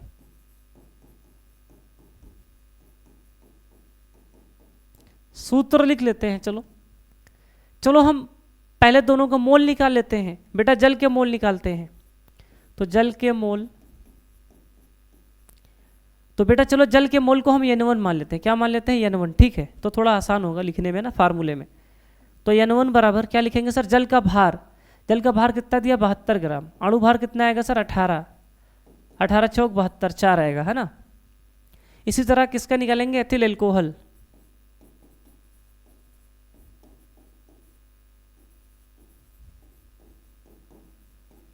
के मोल, मोल निकालो बेटा। एथिल अल्कोहल को भार कितना दिया है सर? 92। अणु भार कितना आएगा सर? सूत्र क्या होता है? C2H5OH। जोड़ लो, 12 दूनी 24 मतलब 12 गुणे 2 प्लस में क्या करेंगे? 5 और 1 6 प्लस में 16। जोड़ने पे कितना आएगा बेटा? 12 दूनी 24, 24 6 30, 30 10 40 6 46 46। इसको डिवाइड करने पे कितना आएगा मेरे बच्चों? 46 दूनी 96 होता है कि 92? फटाक से बोलो, कमेंट करो यार, तुम क्या देख रहे हो हमको? हाँ कमेंट करो फटाक से। 92 डिवाइडेड बाई 46, तो सर 2 आएगा, है ना। 46 ही होता है, टेबल भी नहीं आता है तेरे को। चलो 2 आएगा, ठीक है भाई। इस तरह से करना है ना। काफ़ी दिन मैथ छोड़े होगा तो प्रैक्टिस छूट जाती है, ठीक है भाई। तो ये हो जाएगा, है ना। इस तरह से कर लेंगे, 2 आएगा। तो बेटा आप देखो मोल प्रभाज भी निकाल लेंगे। तो अगर हमें निकालना है किसका मोल प्रभाज? जल के मोल प्रभाज, है ना। जल के मोल प्रभाज, तो बेटा जल के मोल प्रभाज निकालो। तो N1 अपान क्या करोगे? N1 प्लस N2, ये आपका N1 हो गया और ये क्या हो गया सर आपका N2 हो गया। ठीक है, N1 ये है, N2 ये है, तो 4/4 + 2 कर देना, तो सॉल्व कर लेना, जो भी आंसर आएगा वही आपका आंसर हो जाएगा। दूसरा निकालने के लिए क्या करना, अच्छा सॉल्व कर देते हैं, 4/6 मतलब 2 दूनी 4, 2 3 6, 2/3। ठीक है, ये आपका आंसर हो गया। ठीक है, अब तुमको किसका निकालना है सर, एथिल एल्कोहल का। अगर एथिल एल्कोहल का निकालना है तुम्हें एक चीज़ का विशेष ध्यान देना है। एथिल एल्कोहल का निकालना तो तुम्हें क्या करना है सर, मोल प्रभाज तुम 1 में से घटा दो, 1 - 2/3 कर दो, 3 एक अंदम 3, 3 में से 2 गया 1/3, तो 1/3 आ जाएगा। इस तरह से निकाल लो, मतलब 1 में से घटा के। क्यों, क्योंकि मैंने आपको भी पढ़ाया था XA + XB = 1 होता है, तो अगर XB बराबर निकालना तो 1 - XA कर दो। सपोज करो ये तुम्हारा XA था, XA की वैल्यू तुम्हें कितना पता चली थी सर, 2/3। ठीक है, तो तुम XB निकालने चले थे, तो XB निकालने के लिए क्या करोगे सर, XB बराबर क्या कर दोगे, 1 - XA। XA कितना था, 2/3, तो घटाओगे तो 1/3 आ जाएगा डायरेक्ट। या तो फिर तुम वैल्यू पुट कर लो ना यार, XB बराबर निकालना है तो N2 अपन क्या कर दो, N1 + N2, क्या करोगे N2 तुम्हारा कितना था सर, 2/, में कितना है सर, 2 + 4 कितना आएगा सर, 2/6, यानी कि सर 1/3। इस तरह से भी कर सकते हो, है ना, तरीका है, बहुत आसान है। तो आई होप कि आप इसको निकाल लेंगे, ईजी सी चीज़ है ना बेटा। इसी का दूसरा सवाल है, क्या तुम निकाल लोगे क्या, बोलो बोलो फटाक से बोलो, कमेंट करो, क्या इस सवाल को सभी बच्चे हमारे निकाल लेंगे। कैसे निकालना है बेटा, देखो करना कुछ नहीं है, ये दिया है, ये वैल्यू निकालना सबको आता है 20%। W/W का मतलब क्या, इसका संबंध इसके साथ, इसका संबंध इसके साथ। ठीक है भाई, अब कैसे निकालेंगे, विलेय का द्रव्यमान कितना आएगा सर, विलेय का द्रव्यमान यहाँ पे हमारा आएगा 20 ग्राम, और भाई विलयन का द्रव्यमान कितना आएगा सर, विलयन का द्रव्यमान हमारा यहाँ पे आ जाएगा 100 ग्राम। ठीक है, हाँ विलायक का कैसे निकालोगे, क्योंकि आपको विलायक की ज़रूरत पड़ेगी, है ना। विलायक का द्रव्यमान निकलेगा 100 - 20, तो सर 80 ग्राम। बेटा विलेय और विलायक पता चल चुका, विलेय आपका NaOH है और विलायक इसमें जल है। क्या है सर, विलायक यहाँ पे जल है। जहाँ पर भी विलायक आपको पता ना चले क्या है, तो वहाँ पर यूनिवर्सल सॉल्वेंट, ठीक है, जल मानेंगे। क्या मानेंगे सर, जल। ठीक है, क्या आप सब लोग सवाल को लगा लेंगे, बोलो बोलो बोलो, बताएं क्या, कमेंट करो, बता दें क्या कि आप लोग कर लेंगे, बोलो यार आप लोग कर लेंगे क्या, कि मुझे बताना पड़ेगा, बोलो। अब तो निकाल लेना चाहिए आप सभी लोगों को, है ना। मेन चीज़ ये था इस वैल्यू को निकालना। अब भाई जैसे अभी पीछे किए थे वैसे निकाल लेना, इतने तो स्मार्ट हो ही, तुम निकाल लोगे यार, है ना। और थोड़ा सा आगे आते हैं बेटा, अगला टॉपिक आपका आता है राउल्ट का नियम। ठीक है, उम्मीद है कि आपको वीडियो अच्छी लग रही होगी। तो चलो फिर, जैसे सब लोग बोलते हैं वैसे हम भी बोल देते हैं, वीडियो को लाइक कर दो, चैनल पर ना सब्सक्राइब कर दो, वीडियो को शेयर कर दो। ठीक है, तब थोड़ा सी अच्छा लगेगा, है ना, थोड़ा सा अच्छा लगेगा। चलो थोड़ा सा आगे आते हैं अब बेटा ध्यान से देखना। अब राउल्ट का नियम क्या होता है, राउल्ट के नियम को समझने के लिए आपको क्या करना है, मेरी इस बात को समझना है। बेटा ये रहा बर्तन, ठीक है, ये एक बर्तन है ना, इसमें हम 2 द्रव लेते हैं। क्या लेते हैं सर, बंद बर्तन है, इसमें 2 द्रव लेते हैं। चलो अलग अलग कलर से बनाते हैं। इसमें हमने 2 द्रव को ले लिया। ठीक है, क्या क्या लिया सर, हमने द्रव ए लिया, द्रव ए, और हमने क्या लिया सर, द्रव बी। क्या लिया सर, द्रव बी। ठीक है, इन दोनों को हमने मिला दिया। ये जो दोनों द्रव है ना भाई, द्रव ए और द्रव बी, दोनों के दोनों वाष्पशील है। कैसे है भाई, वाष्पशील। वाष्पशील का मतलब समझते हैं कि इनको गर्म करेंगे तो भाप बनाएंगे। क्या बनाएंगे भाई, भाप बनाएंगे। ठीक है, मतलब मेरे भाई सुनो, द्रव ए द्रव बी दोनों को गर्म करने पे भाप बनाएंगे, वेपर बनाएंगे। ठीक है, इतनी बात समझ में आती होगी तुमको। जैसे पानी को भी गर्म करते हो तो भाप बन के उड़ता है कि नहीं उड़ता, वैसे ही 2 द्रव लिए गए हैं, द्रव ए और द्रव बी, दोनों को गर्म करने पे भाप बनाते हैं। भाई जब द्रव ए भाप बनाया तो द्रव ए उड़ के आया। ठीक है, द्रव ए उड़ के आया यहाँ पे। ठीक है, यहाँ पे यहाँ तक द्रव है। ठीक है, इसके बाद जब गर्म किए तो उड़ के ये देखो यहाँ पे आ गया, ठीक है, यहाँ पे आ गया, देखो ऐसे इस तरह से आ गया, ठीक है। और यहाँ पे भाई दोनों आएंगे, द्रव भी आएगा, है ना, द्रव भी आएगा उड़ के, गैस बन के, है ना, भाप बन के, ठीक है। जब ये भाप बन के आएंगे इस बर्तन में, ठीक है, बंद बर्तन है, ठीक है, तो नीचे तक पानी थे, ऊपर गैस बन के उड़ के जाएंगे, जैसे भगोले में पानी गर्म करते हो, ढक्कन रख दो कस के, है ना, तो पानी गैस बन के जाएंगे, ऊपर टकराएंगे। जब टकराएंगे तो एक दाब लगाएंगे, क्या लगाएंगे सर, दाब, तो उसको बोलेंगे वाष्प दाब, ठीक है। हालांकि 100% कहना यह सही नहीं है, लेकिन अभी के लिए आप लोग समझ लीजिए, यहाँ पे एक दाब लगाएंगे, ठीक है, तो इसको बोलेंगे वाष्प दाब, ठीक है। तो हम मान लेते हैं ए के द्वारा जो वाष्प दाब आया उसको हमने पी बोला, क्या बोला सर, पी, ठीक है, पार्शियल प्रेशर ऑफ ए का आंशिक दाब, ठीक है।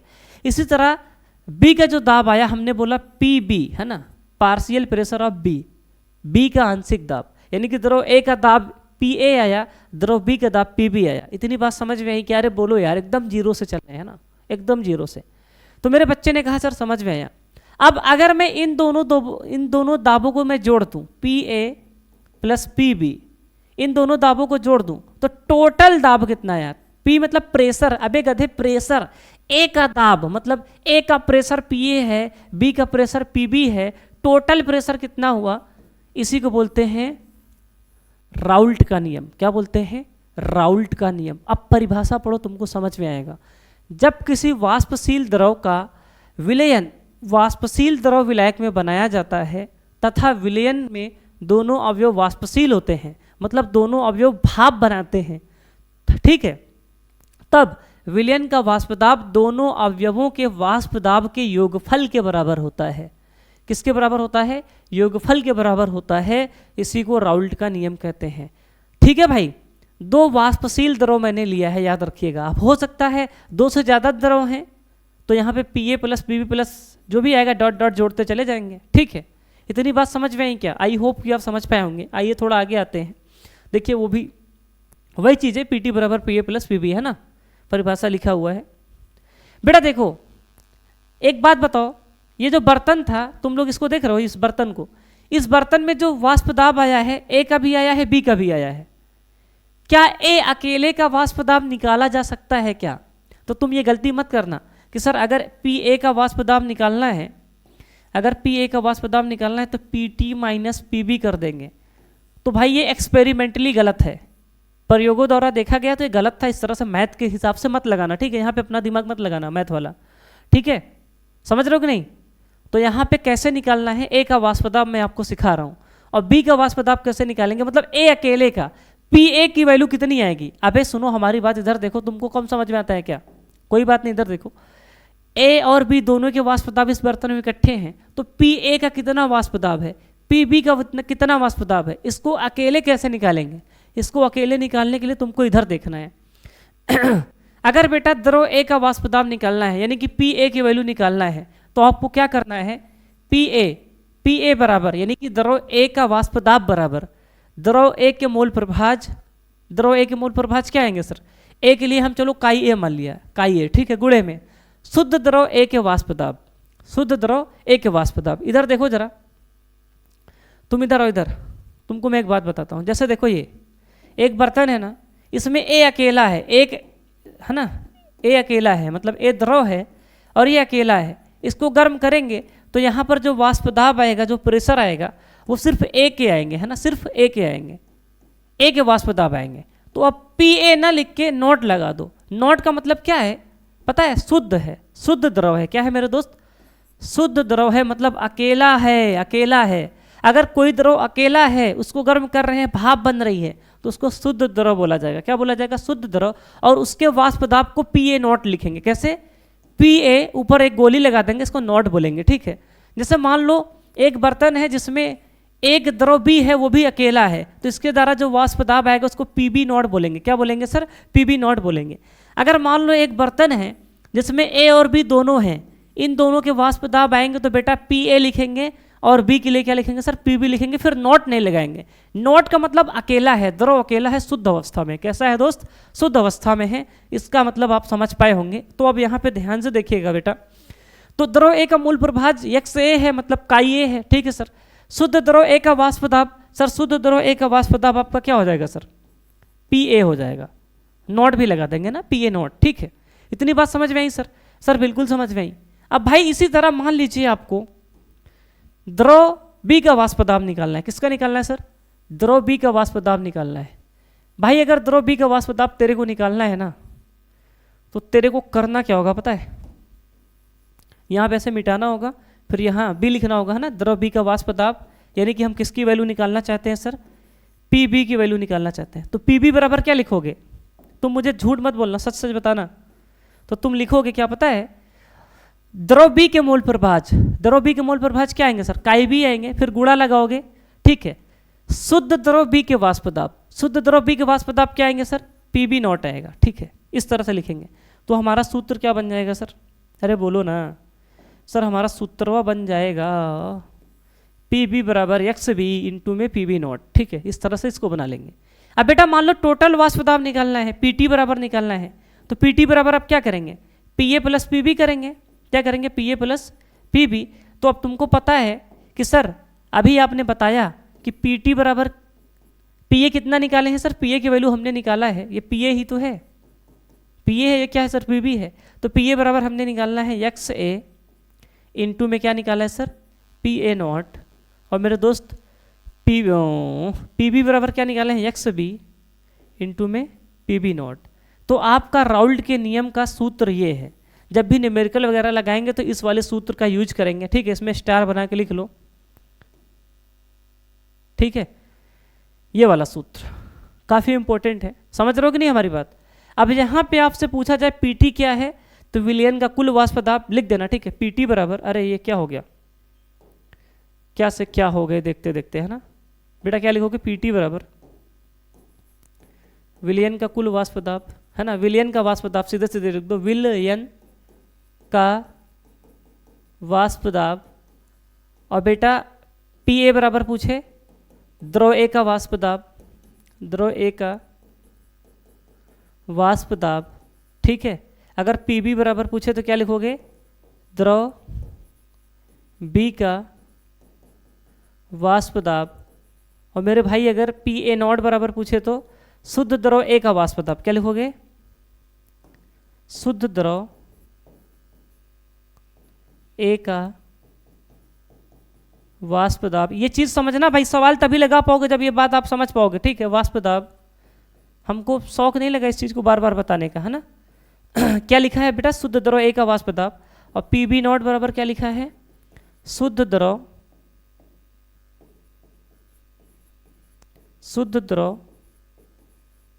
बी का वाष्प दाब, ठीक है भाई।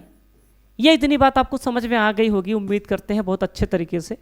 अब बेटा देखो, ये हमारा सूत्र हुआ, इस सूत्र को अच्छे से लिख के, है ना, नोट करके लिखना। अब थोड़ा सा और आगे आते हैं, देखना। अब हम ना विलयन के कुल वाष्प दाब और द्रव के मोल प्रभाज में संबंध निकालते हैं।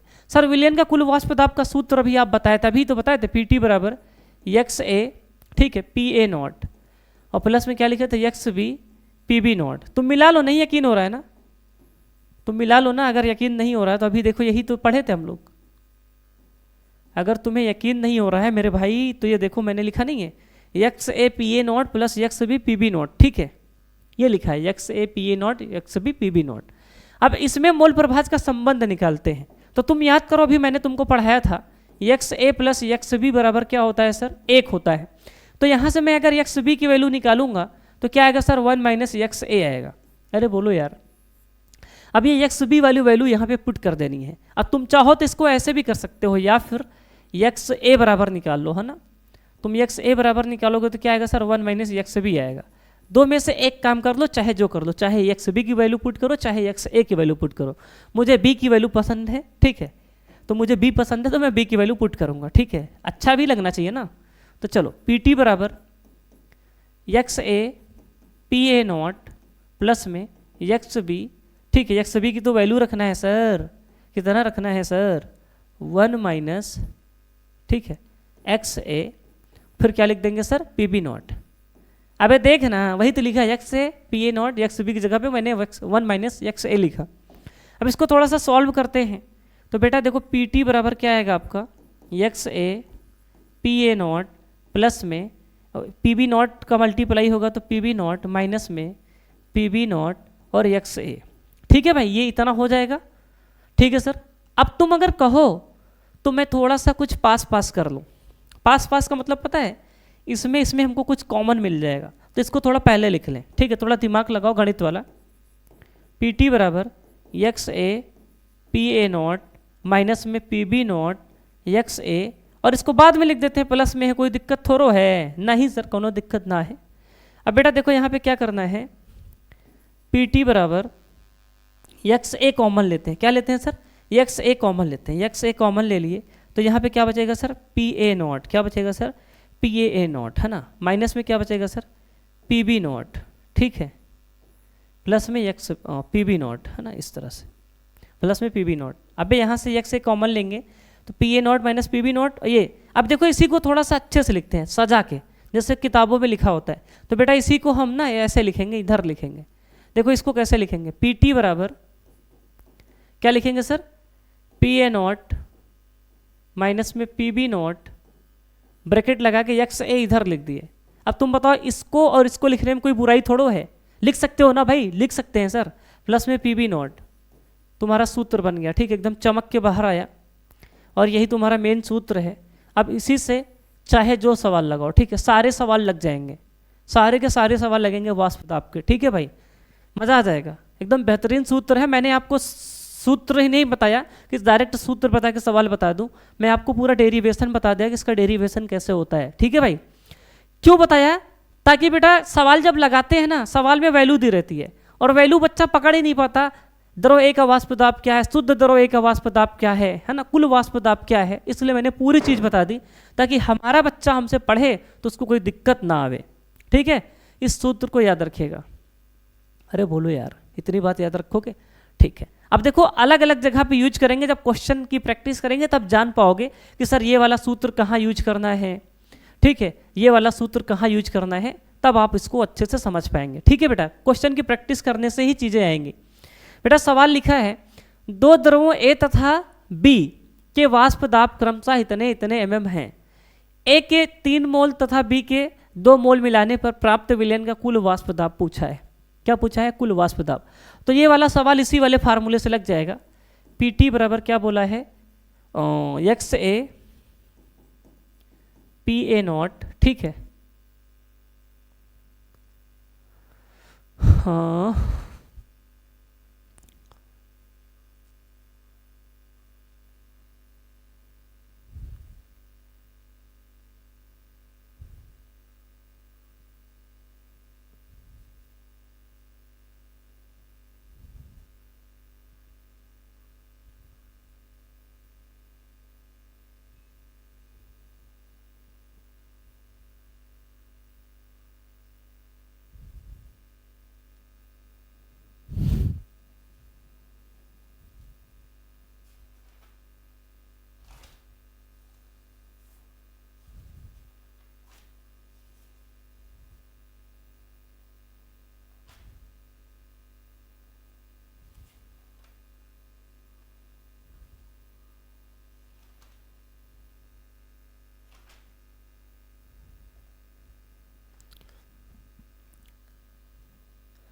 तो मेरे दोस्त ये वाला सवाल इसी फार्मूले से लग जाएगा। पी टी बराबर आपने पढ़ा नहीं है, और X A P A not plus में X B P B not. ठीक है, इसी से लग जाएगा, क्योंकि इसमें वैल्यू क्या क्या दिया है? एक तथा बी के वाष्प दाब, मतलब ए का वाष्प दाब दिया है अलग, है ना। यानी कि आपको क्वेश्चन में क्या दिया है सर? पी ए नॉट की वैल्यू गिवन है, कितना दिया है सर? 80 mm दिया है। और भाई पी बी नॉट कितना दिया है आपको? सर दिया है 60 mm।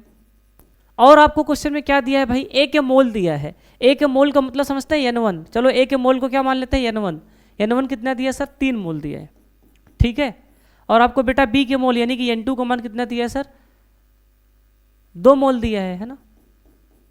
तो बेटा मोल दिया है, मोल प्रभाज निकाल लेंगे, क्योंकि हमको यहाँ पे मोल प्रभाज दिया है सूत्र में। तो अगर मोल दिया है तो मोल प्रभाज निकालने में कोई बुराई नहीं है। तो चलो ए के मोल प्रभाज को निकाल लेते हैं। ए के मोल प्रभाज निकालेंगे तो N1 अपान में क्या करेंगे? N1 plus N2। तो कितना आ जाएगा दोस्त? 3/3 प्लस 2 कितना आएगा? 3/5, है ना। और बी के मोल निकालेंगे तो कितना आएगा सर, 1 में से घटा दो इसको, या तो चलो बी के रख देते हैं 2/3 + 2 कितना आएगा सर 2/5। ये आपका मोल हो गया। अब कुछ नहीं करना है, मतलब ये मोल प्रभाज हो गया।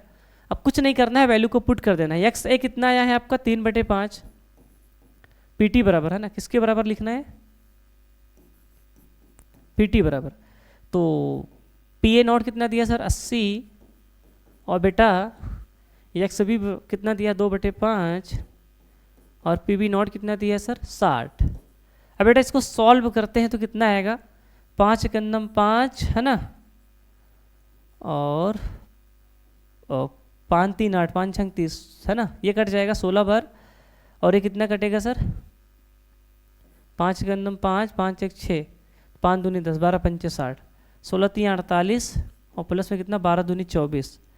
पीटी बराबर कितना आएगा मेरे दोस्त 8 4 12 2 हाँ 72 2 हासिल 1 4 2 6 1 7, तो आपका बेटा आ जाएगा 72 mm। ये आपका उत्तर है, आंसर है ना। तो इस प्रकार से लगाना है, बहुत आसान है मेरे भाई, बहुत ही आसान है। चलो थोड़ा सा और आगे आते हैं। बेटा ये सवाल 2023 में आई हुई सवाल है ना, 2023 में आई हुई सवाल है कि 24 में आई है भगवान जाने, लेकिन आई हुई सवाल है, ठीक है, 2023-24 में आई हुई है। ग्लूकोज के जल में बने विलयन की सांद्रता इतना % है, यदि इस विलयन का घनत्व इतना है तो ज्ञात कीजिए। मोललता निकालना है, मोलरता निकालना है, विलयन के प्रत्येक घटक का मोल प्रभाज निकालना। मोल अंश का मतलब क्या होता है सर, मोल प्रभाज, ठीक है। तो अब बेटा देखो, सबसे पहले इसकी खोपड़ी में छेद करो, विलय का द्रव्यमान कितना आया, विलय का द्रव्यमान आपका आया है मेरे दोस्त 10 ग्राम, और भाई विलयन का द्रव्यमान कितना आया है, विलयन का द्रव्यमान आपका आया है 100 ग्राम, ठीक है। विलायक का द्रव्यमान कितना आएगा, विलायक का द्रव्यमान कितना आएगा भाई सर, 100 में से 10 घटाएंगे तो कितना आएगा सर 90 ग्राम, ठीक है। अब बेटा यहाँ पे क्या दिया है, विलयन का घनत्व दिया है। अब चलो मैं विलयन का आयतन भी निकाल देता हूँ, क्योंकि बेटा देखो मोललता मोलरता अगर निकालेंगे तो एक जगह आयतन का यूज होगा, तो आयतन कैसे निकालेंगे मैं आपको बता देता हूँ। आयतन निकालने के लिए क्या करना है सर, द्रव्यमान बराबर क्या होता है सर, रुक जाइए, घनत्व बराबर क्या होता है सर, सूत्र देखिए, सूत्र आपको मैंने पढ़ाया है ना, घनत्व बराबर क्या होता है, द्रव्यमान बटे में आयतन। तो बेटा आपको निकालना क्या है सर, आयतन। तो आयतन बराबर क्या हो जाएगा सर, द्रव्यमान बटे घनत्व, ठीक है। क्या हो जाएगा मेरे भाई, द्रव्यमान बटे घनत्व, ठीक है सर। अब जरा ध्यान से देखिएगा, अब यहाँ पे वैल्यू पुट करके निकाल लेते हैं आयतन को, हो ना, आयतन को निकाल लेते हैं। भाई द्रव्यमान कितना दिया है विलयन का, विलयन के लिए निकाल लें, ठीक है। किसके लिए निकाल लें सर, विलयन के लिए। तो विलयन का द्रव्यमान कितना दिया है सर, 100 दिया है, और घनत्व कितना दिया है सर 1.20 है ना, ग्राम पर ml दिया है, ठीक है भाई। तो चलो निकालते हैं, तो कितना आएगा काटने पीटने पे, इसको काट पीट के बताइएगा सारे लोग, हाँ 100 बटे क्या करना है, हाँ 100 बटे निकालेंगे तो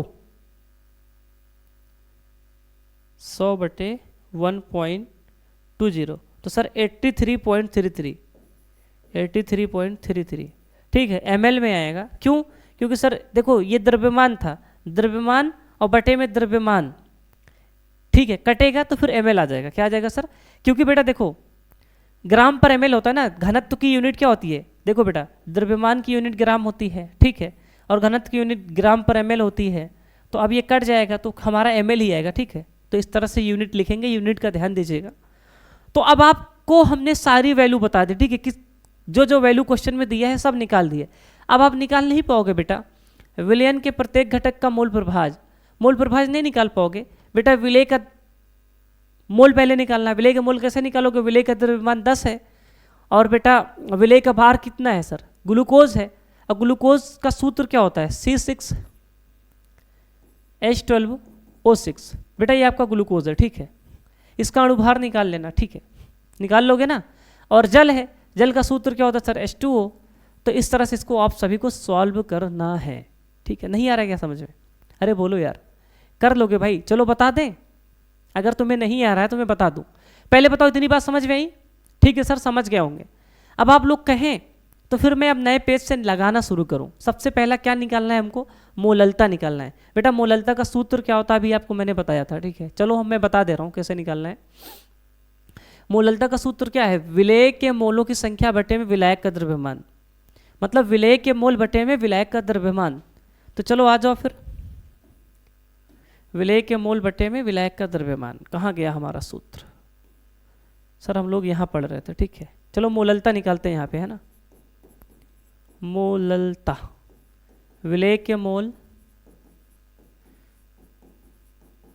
बटे में विलायक का द्रव्यमान, विलायक का द्रव्यमान ग्राम में, है ना। और गुणे में क्या कर देंगे सर? 1000 ग्राम में वैल्यू पुट करेंगे, ठीक है। तो अब देखो बेटा क्या करना है, यहाँ पे विलेय के मोल कितना निकालेंगे? अच्छा विलेय का मोल निकालना एक टास्क है, तो चलो देखो मोल निकालते हैं। विलेय का भार कितना दिया है बेटा? बेटा विलेय का भार आपको दिया है 10 ग्राम। कितना दिया है? 10 ग्राम। अब विलेय क्या है सर? C6H12O6, ये ग्लूकोज है। इसका अणुभार निकालेंगे कैसे? 12 × 6 प्लस में 12, है ना, 1 × 12 प्लस में 16 × 6। बेटा 180 आएगा। कितना आएगा सर? 180 आएगा, ठीक है। सभी लोग निकाल के बताओ कितना आएगा, फटाक से कमेंट करके बताओ, जोड़ के बताओ। क्या इसका अणुभार इतना ही आएगा? बोलो बोलो बोलो, क्या इसका अणुभार 180 ही आएगा? बोलो बोलो सर 180 ही आएगा, ठीक है, 180 ही आएगा। अब बेटा इसको अगर हम डिवाइड करेंगे, ठीक है, मैं तो कैलकुलेटर से कर लेता हूँ, 10 भागे 180, तो बेटा 0.05, है ना, इस तरह से चलेगा। तो सर मोल हमारा आ गया 0.055, 0.055। विलायक का द्रव्यमान कितना दिया है सर? सर 90 दिया है, ठीक है, और 1000 से गुणा करना है। बेटा मेरे भाई, मेरे दोस्त, मेरे आका, मेरे सरकार, क्या इसको गुणा भाग करके तुम लिख नहीं पाओगे? फटाक से लिख के बताओ गुणा भाग करने पे कितना आ रहा है। सर गुणा भाग करने पे आएगा 0.617 ऐसे समथिंग आएगा, ठीक है। चलो इसको मैं एक करके दिखा देता हूँ, है ना। 0.055 डिवाइडेड बाई 90, तो सर इसको डिवाइड करेंगे तो आएगा हमारा 0.00, 3 बार 067, गुणे में क्या कर देंगे? 1000, ठीक है। आगे पॉइंट में चलता रहेगा। फिर आपको गुणा करना है इसको 0.0061 इंटू में 1000 से, है ना। तो बेटा 0.61 समथिंग आएगा, ठीक है। मोलल, ये आपका आंसर है। तो इस तरह से इसको निकाल लेना है। तो बेटा क्या मोलरता नहीं निकाल पाओगे तुम? मैंने इस तरह से निकाल दिया। मोल प्रभाज नहीं निकाल पाओगे? मैंने मोल भी तो निकाल दिया ना। तुम जल के भी मोल निकाल लेना, यहाँ से जल के मोल निकालोगे तो कैसे आएगा सर? जल का भार, जल क्या है सर? विलायक है। विलायक का भार कितना दिया है आपको बेटा क्वेश्चन में? सर 90 दिया है ना। और अणुभार कितना आएगा? 18। डिवाइड कर लेना जो भी आएगा, है ना, मोल निकाल लेना। तो इस तरह से सारे सब बेटा देखो, अगर आप कॉन्सेप्ट को सीख लोगे ना, कॉन्सेप्ट सीखने के बाद आपको कोई क्वेश्चन बचेगा नहीं, सब खुद से लगा लेंगे।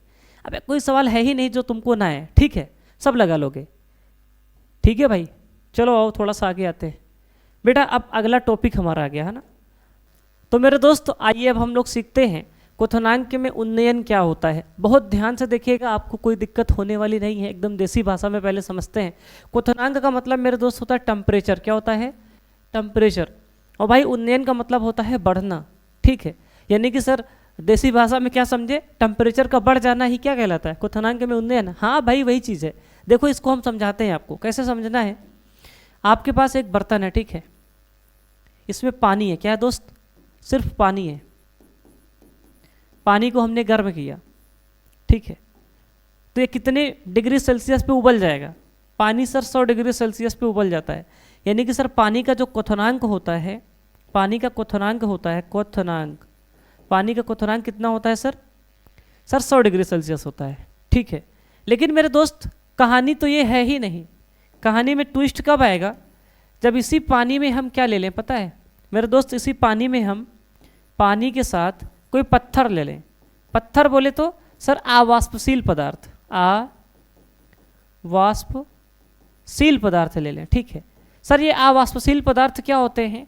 जो भाप नहीं बनाते हैं, जो वेपर नहीं बनाते हैं, है ना, जिनको उबालते रहो वो भाप नहीं बनाएंगे। पत्थर को उबालोगे तो भाप बनेगा क्या? नहीं बनेगा, ठीक है सर। एक बात है, अगर हम पानी में अवाष्पशील पदार्थ मिला देंगे तो उसका टेम्परेचर बढ़ जाएगा। फिर मतलब कि जैसे पानी 100 डिग्री सेल्सियस पे उबल जा रहा था तो अब 100 डिग्री सेल्सियस पे नहीं उबलेगा, 100 डिग्री सेल्सियस पे, 100 डिग्री सेल्सियस से ज़्यादा पे उबलेगा। इन दोनों के क्वथनांक में, मतलब इन दोनों के टेम्परेचर में अंतर आया कि नहीं आया? कुछ तो अंतर आया होगा ना। बस इसी अंतर को बोला जाता है क्वथनांक में उन्नयन। मतलब कुछ तो टेम्परेचर में वृद्धि हुई है ना भाई। यहाँ पे 100 डिग्री सेल्सियस था, अब ये 100 डिग्री से ज़्यादा, 100 डिग्री से ज़्यादा टेम्परेचर पे उबलेगा। टेम्परेचर में वृद्धि हुई ना, क्वथनांक में वृद्धि हुई ना, इसी क्वथनांक की वृद्धि को बोला जाएगा क्वथनांक का उन्नयन, ठीक है। इतनी बात समझ में आई सर? क्वथनांक का उन्नयन या क्वथनांक में उन्नयन, ठीक है। आइए मेरे दोस्त थोड़ा आगे आते हैं, इसी को थोड़ा सा रिप्रेजेंट करते हैं। भाई ये जो पानी था ना, शुद्ध था, अकेला था, इसके टेम्परेचर को बोला गया टीबी नॉट। क्या बोला गया सर? TB naught. इधर देखो, इसके टेम्परेचर को, यानी कि शुद्ध जल का क्वथनांक हमने क्या बोला सर? टीबी नॉट, ठीक है। हमने एक रिप्रेजेंटेशन दे दिया टीबी नॉट, है ना।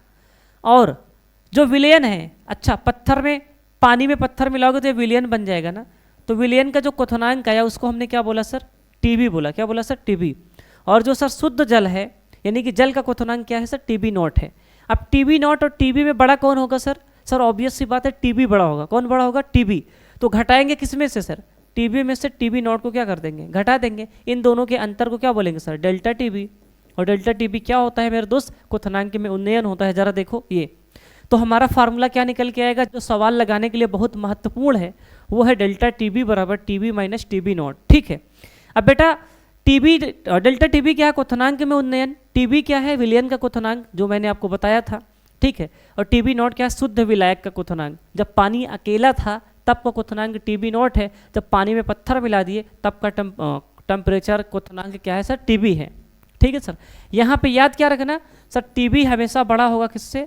टीबी नॉट से, ठीक है। आप लोगों ने ही ये चीज़ बताया था, बहुविकल्पीय प्रश्न में आपके पेपर में आ सकता है, इसलिए इस बात को याद रखिएगा मेरे दोस्त। अब जरा तुम ध्यान से देखना, जो डेल्टा टीबी होता है प्रयोगों द्वारा देखा गया, ठीक है, एक्सपेरिमेंट द्वारा, प्रयोगों द्वारा देखा गया। थोड़ा सा और समझ लो, फिर क्वेश्चन करने में मजा आएगा। प्रयोगों द्वारा देखा गया जो डेल्टा टीबी है वो मोललता के, स्मॉल एम क्या है सर? मोललता, ठीक है, जो अभी हम लोगों ने पढ़ के आया, मोललता, मोललता के समानुपाती होता है, डायरेक्टली प्रोपोर्शनल होता है। अब इस डायरेक्टली प्रोपोर्शनल के सिंबल को हटाएंगे तो यहाँ पर एक स्थिरांक आ जाता है केबी। क्या आ जाता है मेरे दोस्त? केबी आ जाता है। तो हमारा सूत्र क्या हो जाएगा? डेल्टा टीबी बराबर केबी इंटू यम। अब केबी क्या है सर?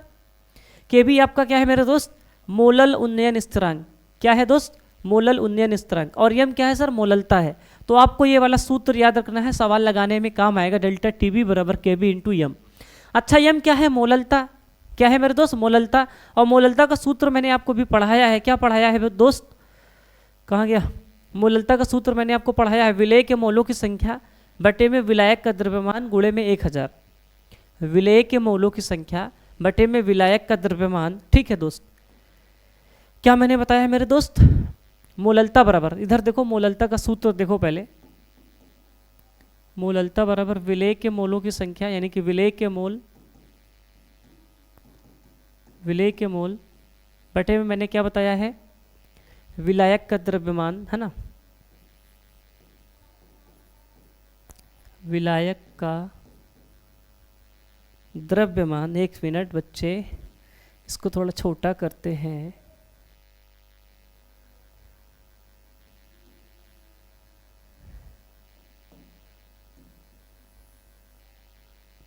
अबे ये क्या हो गया?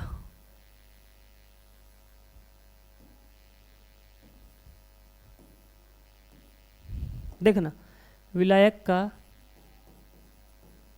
द्रव्यमान ग्राम में और गुणे में मैंने क्या लिखा था सर? 1000, ठीक है। ये हमारा सूत्र होता है।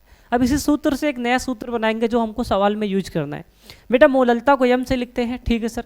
विलेय के मोल, विलेय के मोल क्या होता है सर? भार बटे अणु भार। तो चलो हम देखो ऐसे देखना, मोल कैसे निकालेंगे सर? भार बटे, कलर चेंज करते हैं क्या?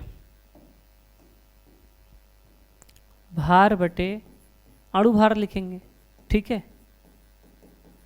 ठीक है सर। और विलायक का क्या आएगा सर? द्रव्यमान क्या होता है? हाँ, चलो लिख देते हैं विलायक का द्रव्यमान, एक बार और लिख देते हैं, ठीक है। इधर लिखेंगे विलायक का द्रव्यमान, ठीक है, ग्राम में। चलो बार बार ग्राम और हम नहीं लिखेंगे, 1000। अब भाई देखो, विलायक का जो विलेय का भार है उसको चलो हमने स्मॉल डब्ल्यू मान लिया, ठीक है, और अणु भार जो है इसको हमने स्मॉल एम मान लिया। अब पूरे में विलायक का जो द्रव्यमान है इसको कैपिटल डब्ल्यू मान लो, ठीक है, गुणे में 1000 कर दो। भाई इसको और सॉर्ट करोगे, इसको और अगर तुम सॉर्ट करना चाहोगे, और इसको सॉर्ट करके कैसे लिखोगे?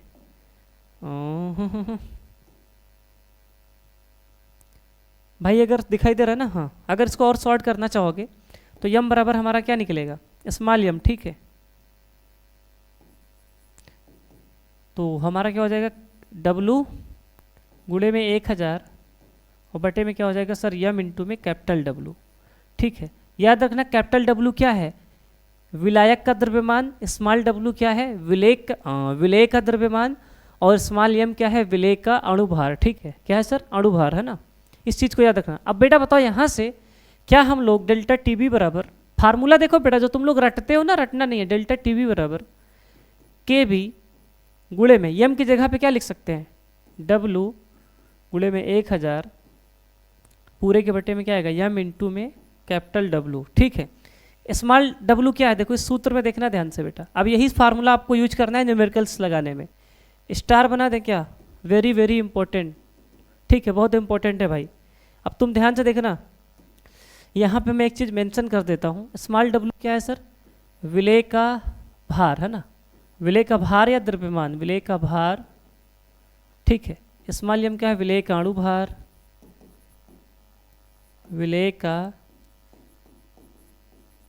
अणुभार। और बेटा कैपिटल डब्लू क्या है? विलायक का भार। विलायक का द्रव्यमान बोलो या विलायक का अणुभार बोलो, मतलब भार बोले या द्रव्यमान बोलो, बात एक ही चीज़ है। के बी क्या है? के बी सर मोलल उन्नयन स्थिरांक, अभी आपको बताया गया था ना के बी क्या है? मोलल उन्नयन स्थिरांक। क्वेश्चन में आपको के बी की वैल्यू दिया रहेगा, ठीक है दोस्त। और डेल्टा टी बी क्या है आपको पता ही है। अब सवाल में देखो यही वाला फार्मूला अप्लाई करना है, ठीक है भाई। चलो आ जाओ, आ जाओ सारे लोग। बेटा सवाल दिया एक कार्बनिक पदार्थ के जलीय विलयन जिसमें 3 ग्राम पदार्थ 50 ग्राम जल में घुला है का क्वथनांक इतना डिग्री सेल्सियस है, पदार्थ के अणुभार की गणना कीजिए। जल के लिए के बी का मान 0.51 डिग्री सेल्सियस मोलल इनवर्स है, ठीक है भाई। अब देखो पहली बात तो सवाल लिखो, मतलब सूत्र लिखो। सूत्र क्या है हमारा? डेल्टा टी बी बराबर, रेड से लिखते हैं ना, अच्छा लगेगा, सूत्र रेड से लिखते हैं। डेल्टा टी बी बराबर क्या आएगा सर? के बी, है ना, गुणे में हमने क्या लिखा था? यम, स्मॉल यम, है ना, स्मॉल यम। अबे क्या लिखे थे? स्मॉल डब्लू गुणे में 1000 और बटे में क्या लिखे थे? स्मॉल यम गुणे में कैपिटल डब्लू, ठीक है, यही तो लिखे थे, मिला लो ना तुम। के बी स्मॉल डब्लू, है ना, 1000 बटे में यम और डब्लू, ठीक है सर, ठीक है सर, इतना हमने लिखा था। अब बेटा यहाँ पे अगर आप मन की आंखों से देखने का प्रयास करें तो यहाँ पे आपको क्या क्या दिया है? अब सवाल को पढ़िए। एक कार्बनिक पदार्थ के जलीय विलयन जिसमें 3 ग्राम पदार्थ, है ना, 3 ग्राम पदार्थ, यानी कि विलेय का भार दिया है बेटा, ठीक है, विलेय का भार यानी कि स्मॉल डब्लू का मान कितना दिया? 3 ग्राम, ठीक है। 50 ग्राम जल में घुला है, यानी कि सर विलायक कैपिटल डब्लू का मान दिया है, कैपिटल डब्लू विलायक का भार दिया है, ठीक है, 50 ग्राम दिया है। और मेरे भाई क्वथनांक ग्राम जल में घुला है और इसका क्वथनांक कितना दिया है सर? विलयन का क्वथनांक कितना दिया है? विलयन का क्वथनांक का मतलब समझते हैं आप लोग? सर आपको जो है यहाँ पे टीबी का मान दिया है। टीबी का मान कितना दिया है सर? 100.51 डिग्री सेल्सियस, ठीक है, यानी कि विलयन का क्वथनांक यही है ना। और भाई क्या दिया है क्वेश्चन में? के बी का मान दिया है। के बी का मान कितना दिया है सर? 0.51 डिग्री सेल्सियस, ठीक है। और बेटा एक चीज़ और याद रखो, टी बी नॉट की वैल्यू कितनी होती है? जलीय विलयन बोला है ना, जलीय विलयन यानी कि जल, विलायक आपका जल है, तो शुद्ध विलायक जल का क्वथनांक कितना होता है सर? 100 degree Celsius. क्या होता है बेटा? 100 डिग्री सेल्सियस, ठीक है, इसको तो अपने आप से मान लेना है ना, 100 डिग्री सेल्सियस होता है।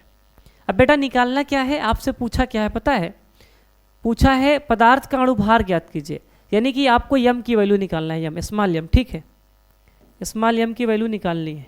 तो चलिए जुट जाइए सारे लोग, फार्मूले में वैल्यू अप्लाई कर दीजिए, सब कुछ निकाल लिए ना।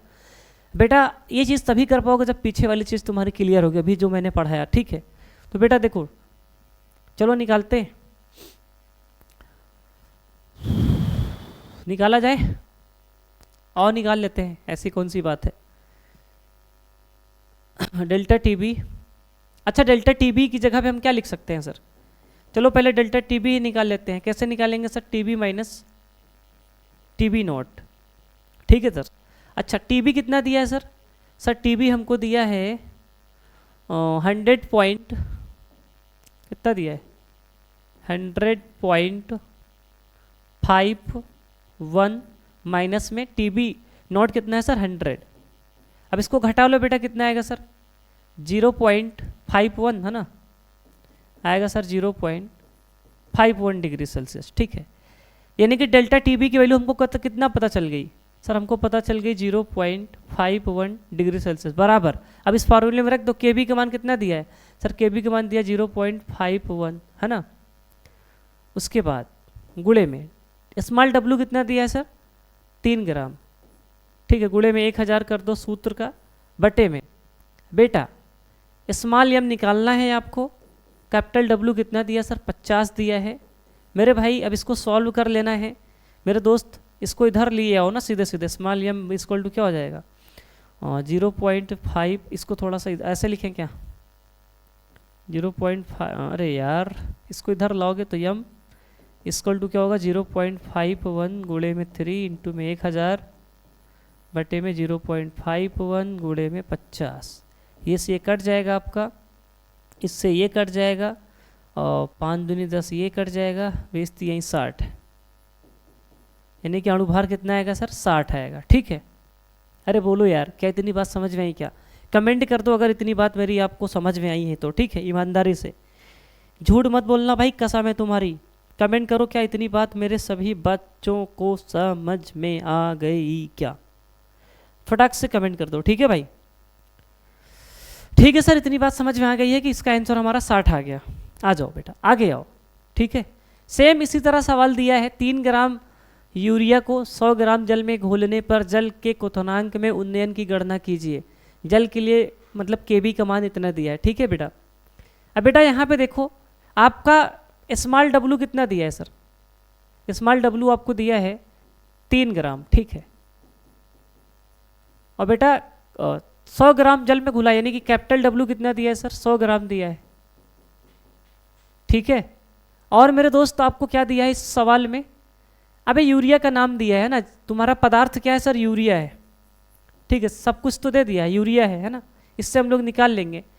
अब पूछा क्या जल के क्वथनांक में उन्नयन की गणना कीजिए, तो यानी कि जल के क्वथनांक के उन्नयन, यानी कि आपको टीबी नॉट निकालना है। क्या निकालना है सर, टीबी नॉट निकालना है। कैसे निकालेंगे जरा ध्यान से देखेंगे, बहुत अच्छी सवाल है, कुछ नहीं है इसमें। सबसे पहले क्या करते हैं, चलो हमारा फार्मूला क्या है बेटा, हमारा फार्मूला है डेल्टा टी बी बराबर क्या होता है टी बी माइनस, एक सेकंड ये नहीं, डेल्टा टी बी बराबर, रुक जाओ डेल्टा टी बी बराबर अभी हम लोगों ने क्या निकाला था सर के बी इंटू में यम। भाई ये वाला फार्मूला भूल गए क्या तुम लोग, देखो इधर ये शुरू में देखो, अभी मैंने बताया था ना, कहाँ गया ये, डेल्टा टी बी बराबर क्या है के बी इंटू यम, ठीक है। इसी फार्मूले से लगा लेंगे, ज़्यादा इसमें कुछ परेशान होना नहीं है। डेल्टा टी बी बराबर के बी इंटू यम होता है, यम क्या है सर मोललता, क्या है दोस्त मोललता। अच्छा मोललता कैसे निकालते हैं बेटा, मोललता निकाल के इसी में पुट कर दो आ जाएगा। मोललता कैसे निकालेंगे सर, विलेय के मोल बटे में विलायक का द्रव्यमान ग्राम में गुणे में 1000। विलेय के मोल, मोल कैसे निकालोगे सर, भार बटे अणु भार। भार कितना दिया है सर, भार दिया है सर विलेय का 3 ग्राम। चलो यहाँ पे मोल निकाल देते हैं अलग पेज पे, मोल मोल निकालेंगे कैसे सर, भार बटे अणु भार, ठीक है। भार कितना दिया है 3 और अणु भार कितना आएगा सर, यूरिया का अणु भार 60 आता है। कैसे सर, सूत्र होता है NH2CONH2, निकालोगे तो कितना आएगा सर 60 आएगा, ठीक है। 3/60 करेंगे तो कितना आएगा सर 3 दूनी 6, 1/20, ठीक है। ये हमारा अणुभार हो जाएगा। अगर इसको डिवाइड करेंगे, अगर मेरे दोस्त इसको डिवाइड करेंगे तो कितना आएगा डिवाइड करने पे, तो सभी बच्चे कमेंट कर देंगे 1 अगर 20 करेंगे तो कितना आएगा भाई 0.05, ठीक है 0.05, यानी कि सर मोल हमारा 0.05 आ गया है ना, तो रख दो 0.05। और भाई फिर विलायक का द्रव्यमान कितना होता है सर 100, और गुणे में तुम क्या करोगे सर 1000, तो इसको सॉल्व करोगे 2 0 निपट गया। अब आया क्या कितना सर 0.05 गुणे में 10, ठीक है इसका मल्टीप्लाई करते हैं 0.05 गुणे में 10, तो बेटा ये आएगा 0.5, ठीक है यानी कि सर हमारी मोललता कितनी आएगी 0.5। अब इसी में पुट कर दो, फार्मूला तो तुम जानते ही हो ना यही वाला है। अब इसको चलो साफ साफ लिख के बताते हैं। बेटा फार्मूला आपका क्या है, फार्मूला तो तुम्हारा ये है ना, डेल्टा टी बी बराबर के बी इंटू में, बचपन में इसको पढ़े थे ना यम, यम क्या मोललता, तो डेल्टा टी बी बराबर के बी का मान कितना दिया सर 0.52, तो लिख दो 0.52 इंटू में यम कितना आया सर 0.5, ठीक है भाई इतना आ गया, ठीक है सर। अब बेटा तुम एक बात बताओ, इसको गुणा करोगे तो कितना आएगा फटाक से बताओ, 0.5 इंटू में 0.52 सर 0.26, यानी कि सर हमारी डेल्टा टी बी की वैल्यू कितनी आ गई 0.26 आ गई। तो मेरे दोस्त डेल्टा टी बी की वैल्यू कितनी आ गई 0.26, और इसमें निकालना क्या था सर क्वथनांक में उन्नयन, तो भाई यही है आपका, ठीक है डेल्टा टी बी यानी कि सर 0.26 आ गया केल्विन, यही आपका उत्तर हो गया, ठीक है राइट आंसर आपका ये है, ठीक है भाई बहुत आसान से सवाल है, कोई दिक्कत की बात नहीं है। थोड़ा सा और आगे आते हैं, फिर से एक बारी लगा लेना है ना कोई दिक्कत हो तो। बेटा इधर आओ, अब बोला है हिमांक में अवनमन। मेरे बच्चे हिमांक में अवनमन क्या होता है इस चीज़ को समझते हैं, ध्यान दीजिएगा। मान लीजिए आपके पास एक बर्तन है, क्या है दोस्त एक बर्तन है, ठीक है इस बर्तन में जो है ना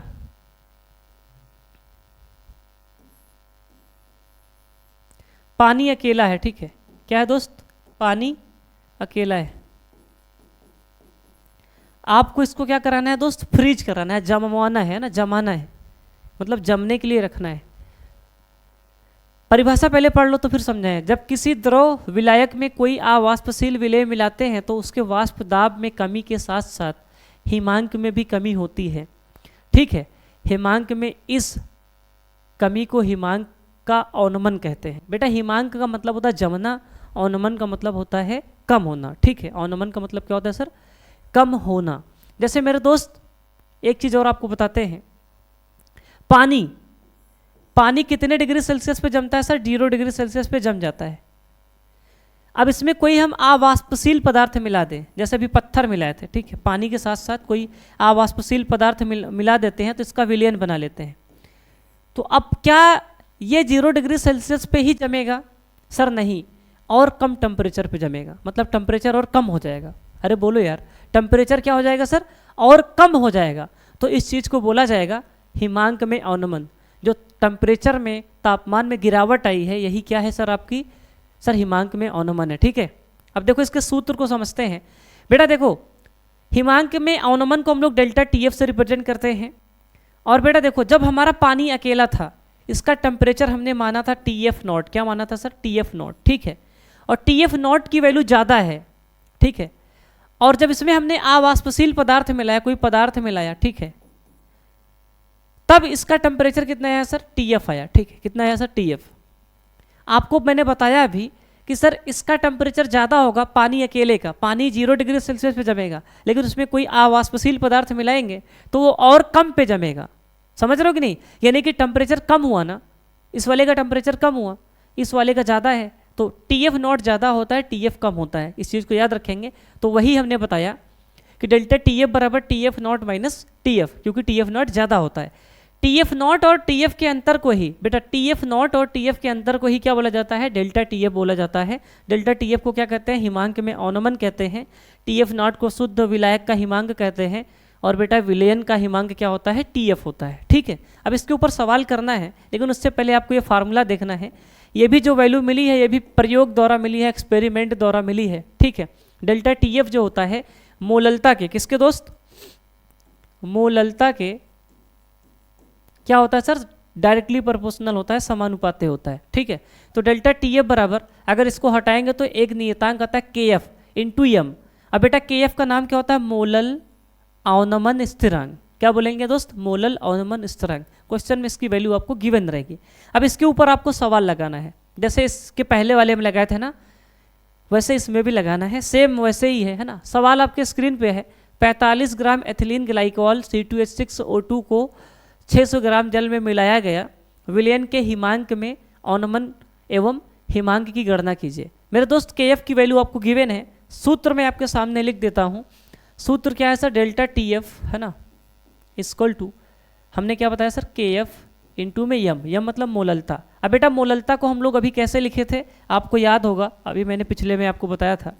delta T F equal to K F है ना, इंटू में मोललता स्मॉल डब्लू गुणे में 1000, फिर मैंने आपको बताया था स्मॉल एम गुणे में कैपिटल डब्लू। इस तरह से इसको लिख सकते हैं, सेम वही चीज़ है। अब यहाँ पे आपको वैल्यू पुट करके निकालना है, विलयन के में हिमांक में अनुमान निकालना है, यानी कि आपको बेटा डेल्टा टी एफ का मान निकालना है। किसका मान निकालना है? डेल्टा टी एफ का। क्या इसमें से सारी वैल्यू नहीं निकाल के पुट कर पाएंगे? सब कुछ दिया है, के एफ दिया है, स्मॉल डब्लू दिया है, कैपिटल डब्लू दिया है, ठीक है बेटा। इसको स्मॉल एम आप निकाल लेंगे, अणुभार, इसका अणुभार निकाल लेंगे, ठीक है बेटा। बोलो यार, सब कुछ तो दिया है ना, आपको वैल्यू पुट करके आंसर निकाल लेना है, बहुत आसान है, निकाल लेंगे, ठीक है मेरे दोस्त। आइए थोड़ा आगे आते हैं बेटा। परासरल क्या होता है, इस चीज़ को समझते हैं। किसको समझते हैं दोस्त? परासरल। इसको ऑस्मोसिस बोलते हैं, इंग्लिश में क्या बोलते हैं मेरे दोस्त? ऑस्मोसिस बोलते हैं। आइए मेरे दोस्त थोड़ा आगे आते हैं, इसको समझते हैं आखिरकार ये होता क्या है। अब बेटा देखो, जैसे आपके सामने मैं एक फिगर बना के रखा हूँ, ये आपको समझ में नहीं आ रहा होगा, तो चलो मैं एक फिर से बना देता हूँ, ठीक है। एक बर्तन लेना है इस तरह से बड़ा सा, ठीक है। इस बर्तन में क्या करना है? एक झिल्ली लगानी है। क्या लगानी है मेरे दोस्त? झिल्ली लगानी है, ठीक है। सर कैसी झिल्ली? इस तरह से, इसको बोलते हैं अर्ध पारगम्य झिल्ली, ठीक है। क्या बोलेंगे सर? अर्ध पारगम्य झिल्ली, ठीक है। ये एक झिल्ली है, मतलब बेसिकली एक बर्तन लेना है, इस बर्तन को दो भागों में डिवाइड कर देना है एक झिल्ली के माध्यम से, अर्ध पारगम्य झिल्ली के, है ना। अब करना क्या है? दोनों भागों में डिवाइड हो गया ना, अब इसमें विलयन लेना है, ठीक है। दो विलयन लेना है, एक इसमें विलयन ए लेना है, इस वाले में क्या लेना है सर? विलयन बी, मतलब दो अलग अलग प्रकार के विलयन लेने हैं, ठीक है सर। विलयन ए की सांद्रता हमने C1 मोलर बोली और विलयन बी की सांद्रता हमने C2 मोलर बोली, ठीक है। दोनों की सांद्रता अलग अलग है। मैं बेसिकली हमको ऐसे विलयन लेने हैं जिनकी सांद्रता अलग अलग हो, एक की सांद्रता कम हो, एक की सांद्रता ज़्यादा हो। चलो हमने अपने मन से बोला कि C1 की सांद्रता ज़्यादा है और C2 की सांद्रता कम है। सबसे पहले हमने क्या किया? एक हमने बेटा क्या ले लिया? हमने क्या ले लिया सर? एक बर्तन लिया, ठीक है। क्या लिया मेरे दोस्त? एक बर्तन लिया, उस बर्तन में हमने क्या किया? एक झिल्ली लगाया, सेमी परमिएबल मेम्ब्रेन, मतलब अर्ध पारगम्य झिल्ली। ये अर्ध पारगम्य झिल्ली क्या करती है? इन दोनों विलयन को अलग कर देती है। एक में विलयन ए है, एक में विलयन बी है, दोनों की सांद्रता क्या है सर? अलग अलग है। विलयन ए की सांद्रता ज़्यादा है, विलयन बी की सांद्रता कम है। तो बेटा इतना सेटअप जैसे करोगे, इतना चीज़ जैसे ही व्यवस्थित करोगे, वैसे ही अपने आप क्या होगा बेटा? परिभाषा को ध्यान से पढ़ना। विलायक के अणुओं का कम सांद्रता के विलयन से अधिक सांद्रता के विलयन की ओर अर्ध पारगम्य झिल्ली में से प्राकृतिक प्रवाह परासरण कहलाता है। क्या कहलाता है? परासरण कहलाता है। ध्यान देने योग्य बात यह है कि विलायक के अणु कम सांद्रता से अधिक सांद्रता की ओर अपने आप बहने लगेंगे। बेटा देखो, कम सांद्रता किसकी है सर? इसकी कम सांद्रता है ना, C2 वाले की कम सांद्रता है।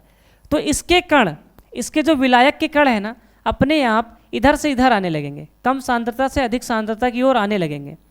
ये प्राकृतिक प्रवाह होगा, अपने आप होगा, ठीक है। इसको कोई करवाएगा नहीं, अपने आप इधर से इधर आने लगेंगे।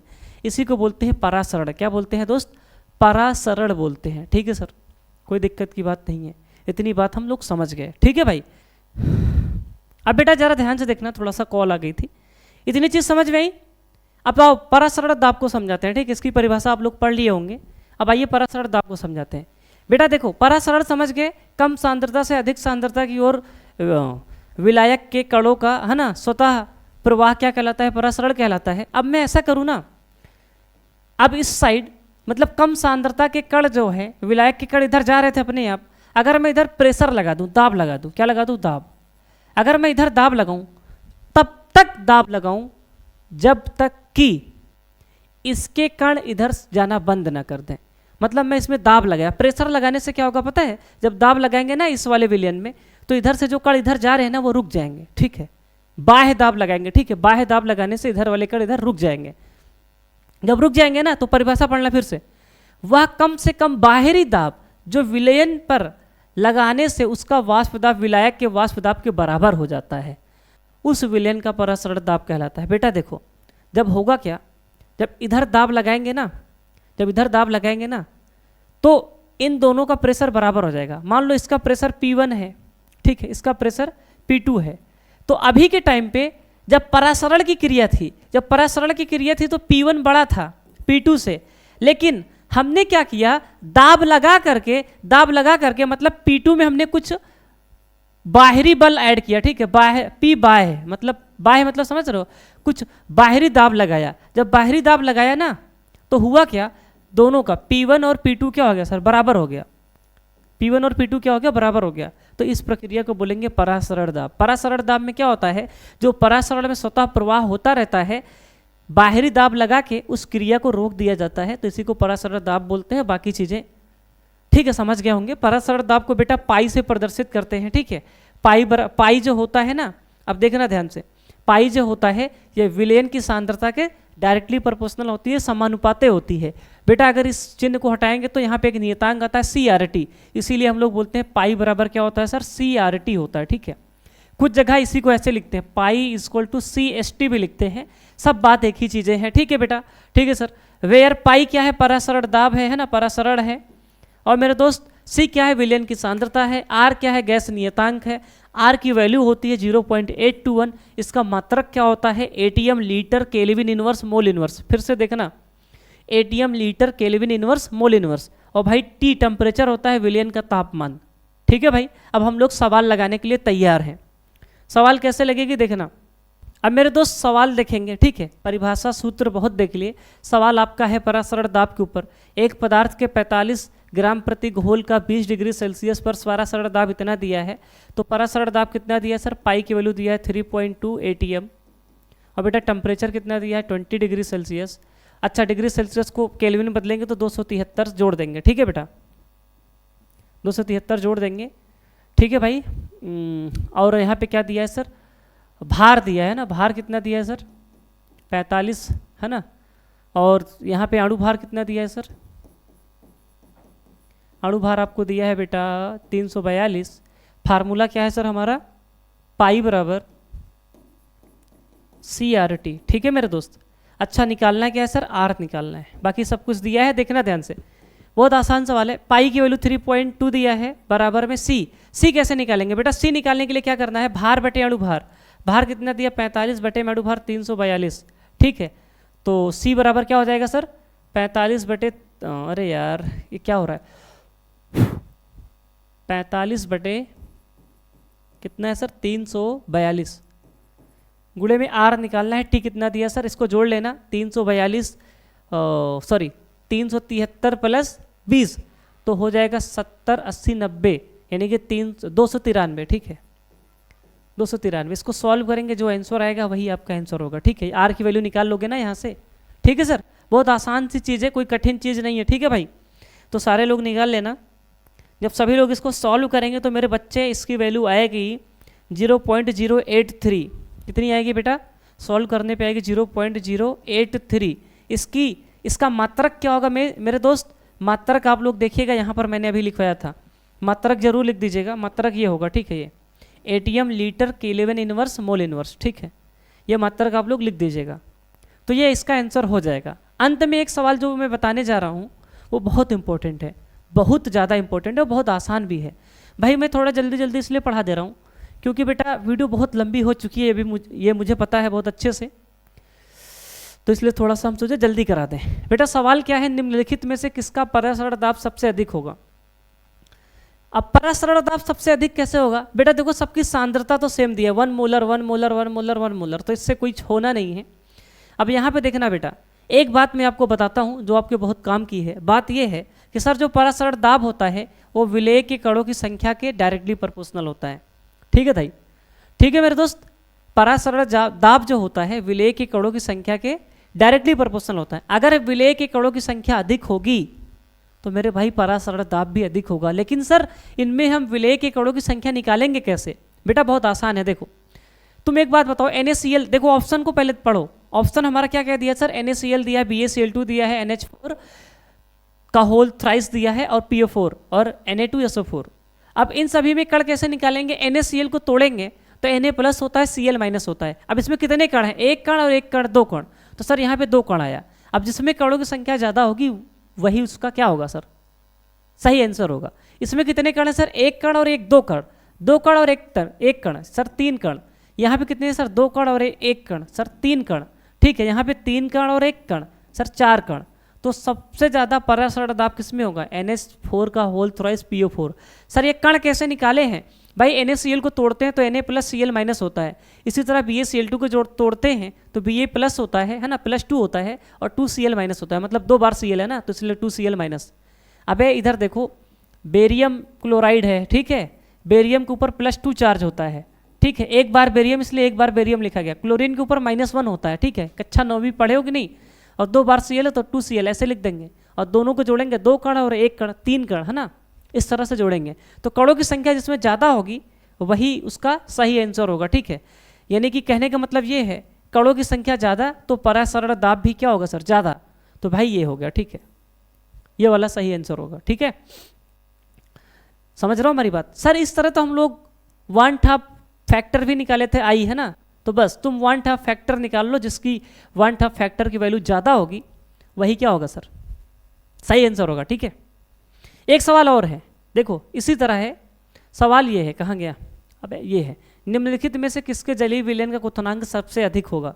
ये भी उसी तरह है। अब बेटा देखो, क्वथनांक जो होता है ये एक कॉलीगेटिव प्रॉपर्टी है ना, अणुसंख्य गुणधर्म है, ठीक है भाई।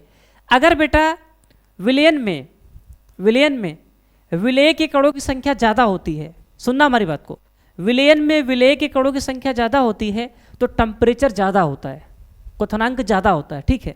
तो इसमें भी क्या करना है बेटा? आपको कणों की संख्या को ही देखना है, ठीक है, विलेय के कणों की संख्या को ही देखना है मेरे बच्चे। ये वाली बात याद है ना, अगर विलयन में विलेय के कणों की संख्या अधिक होती है तो उनका टेम्परेचर ज़्यादा होता है, क्वथनांक ज़्यादा होता, अभी मैंने आपको पढ़ाया भी था, ठीक है भाई।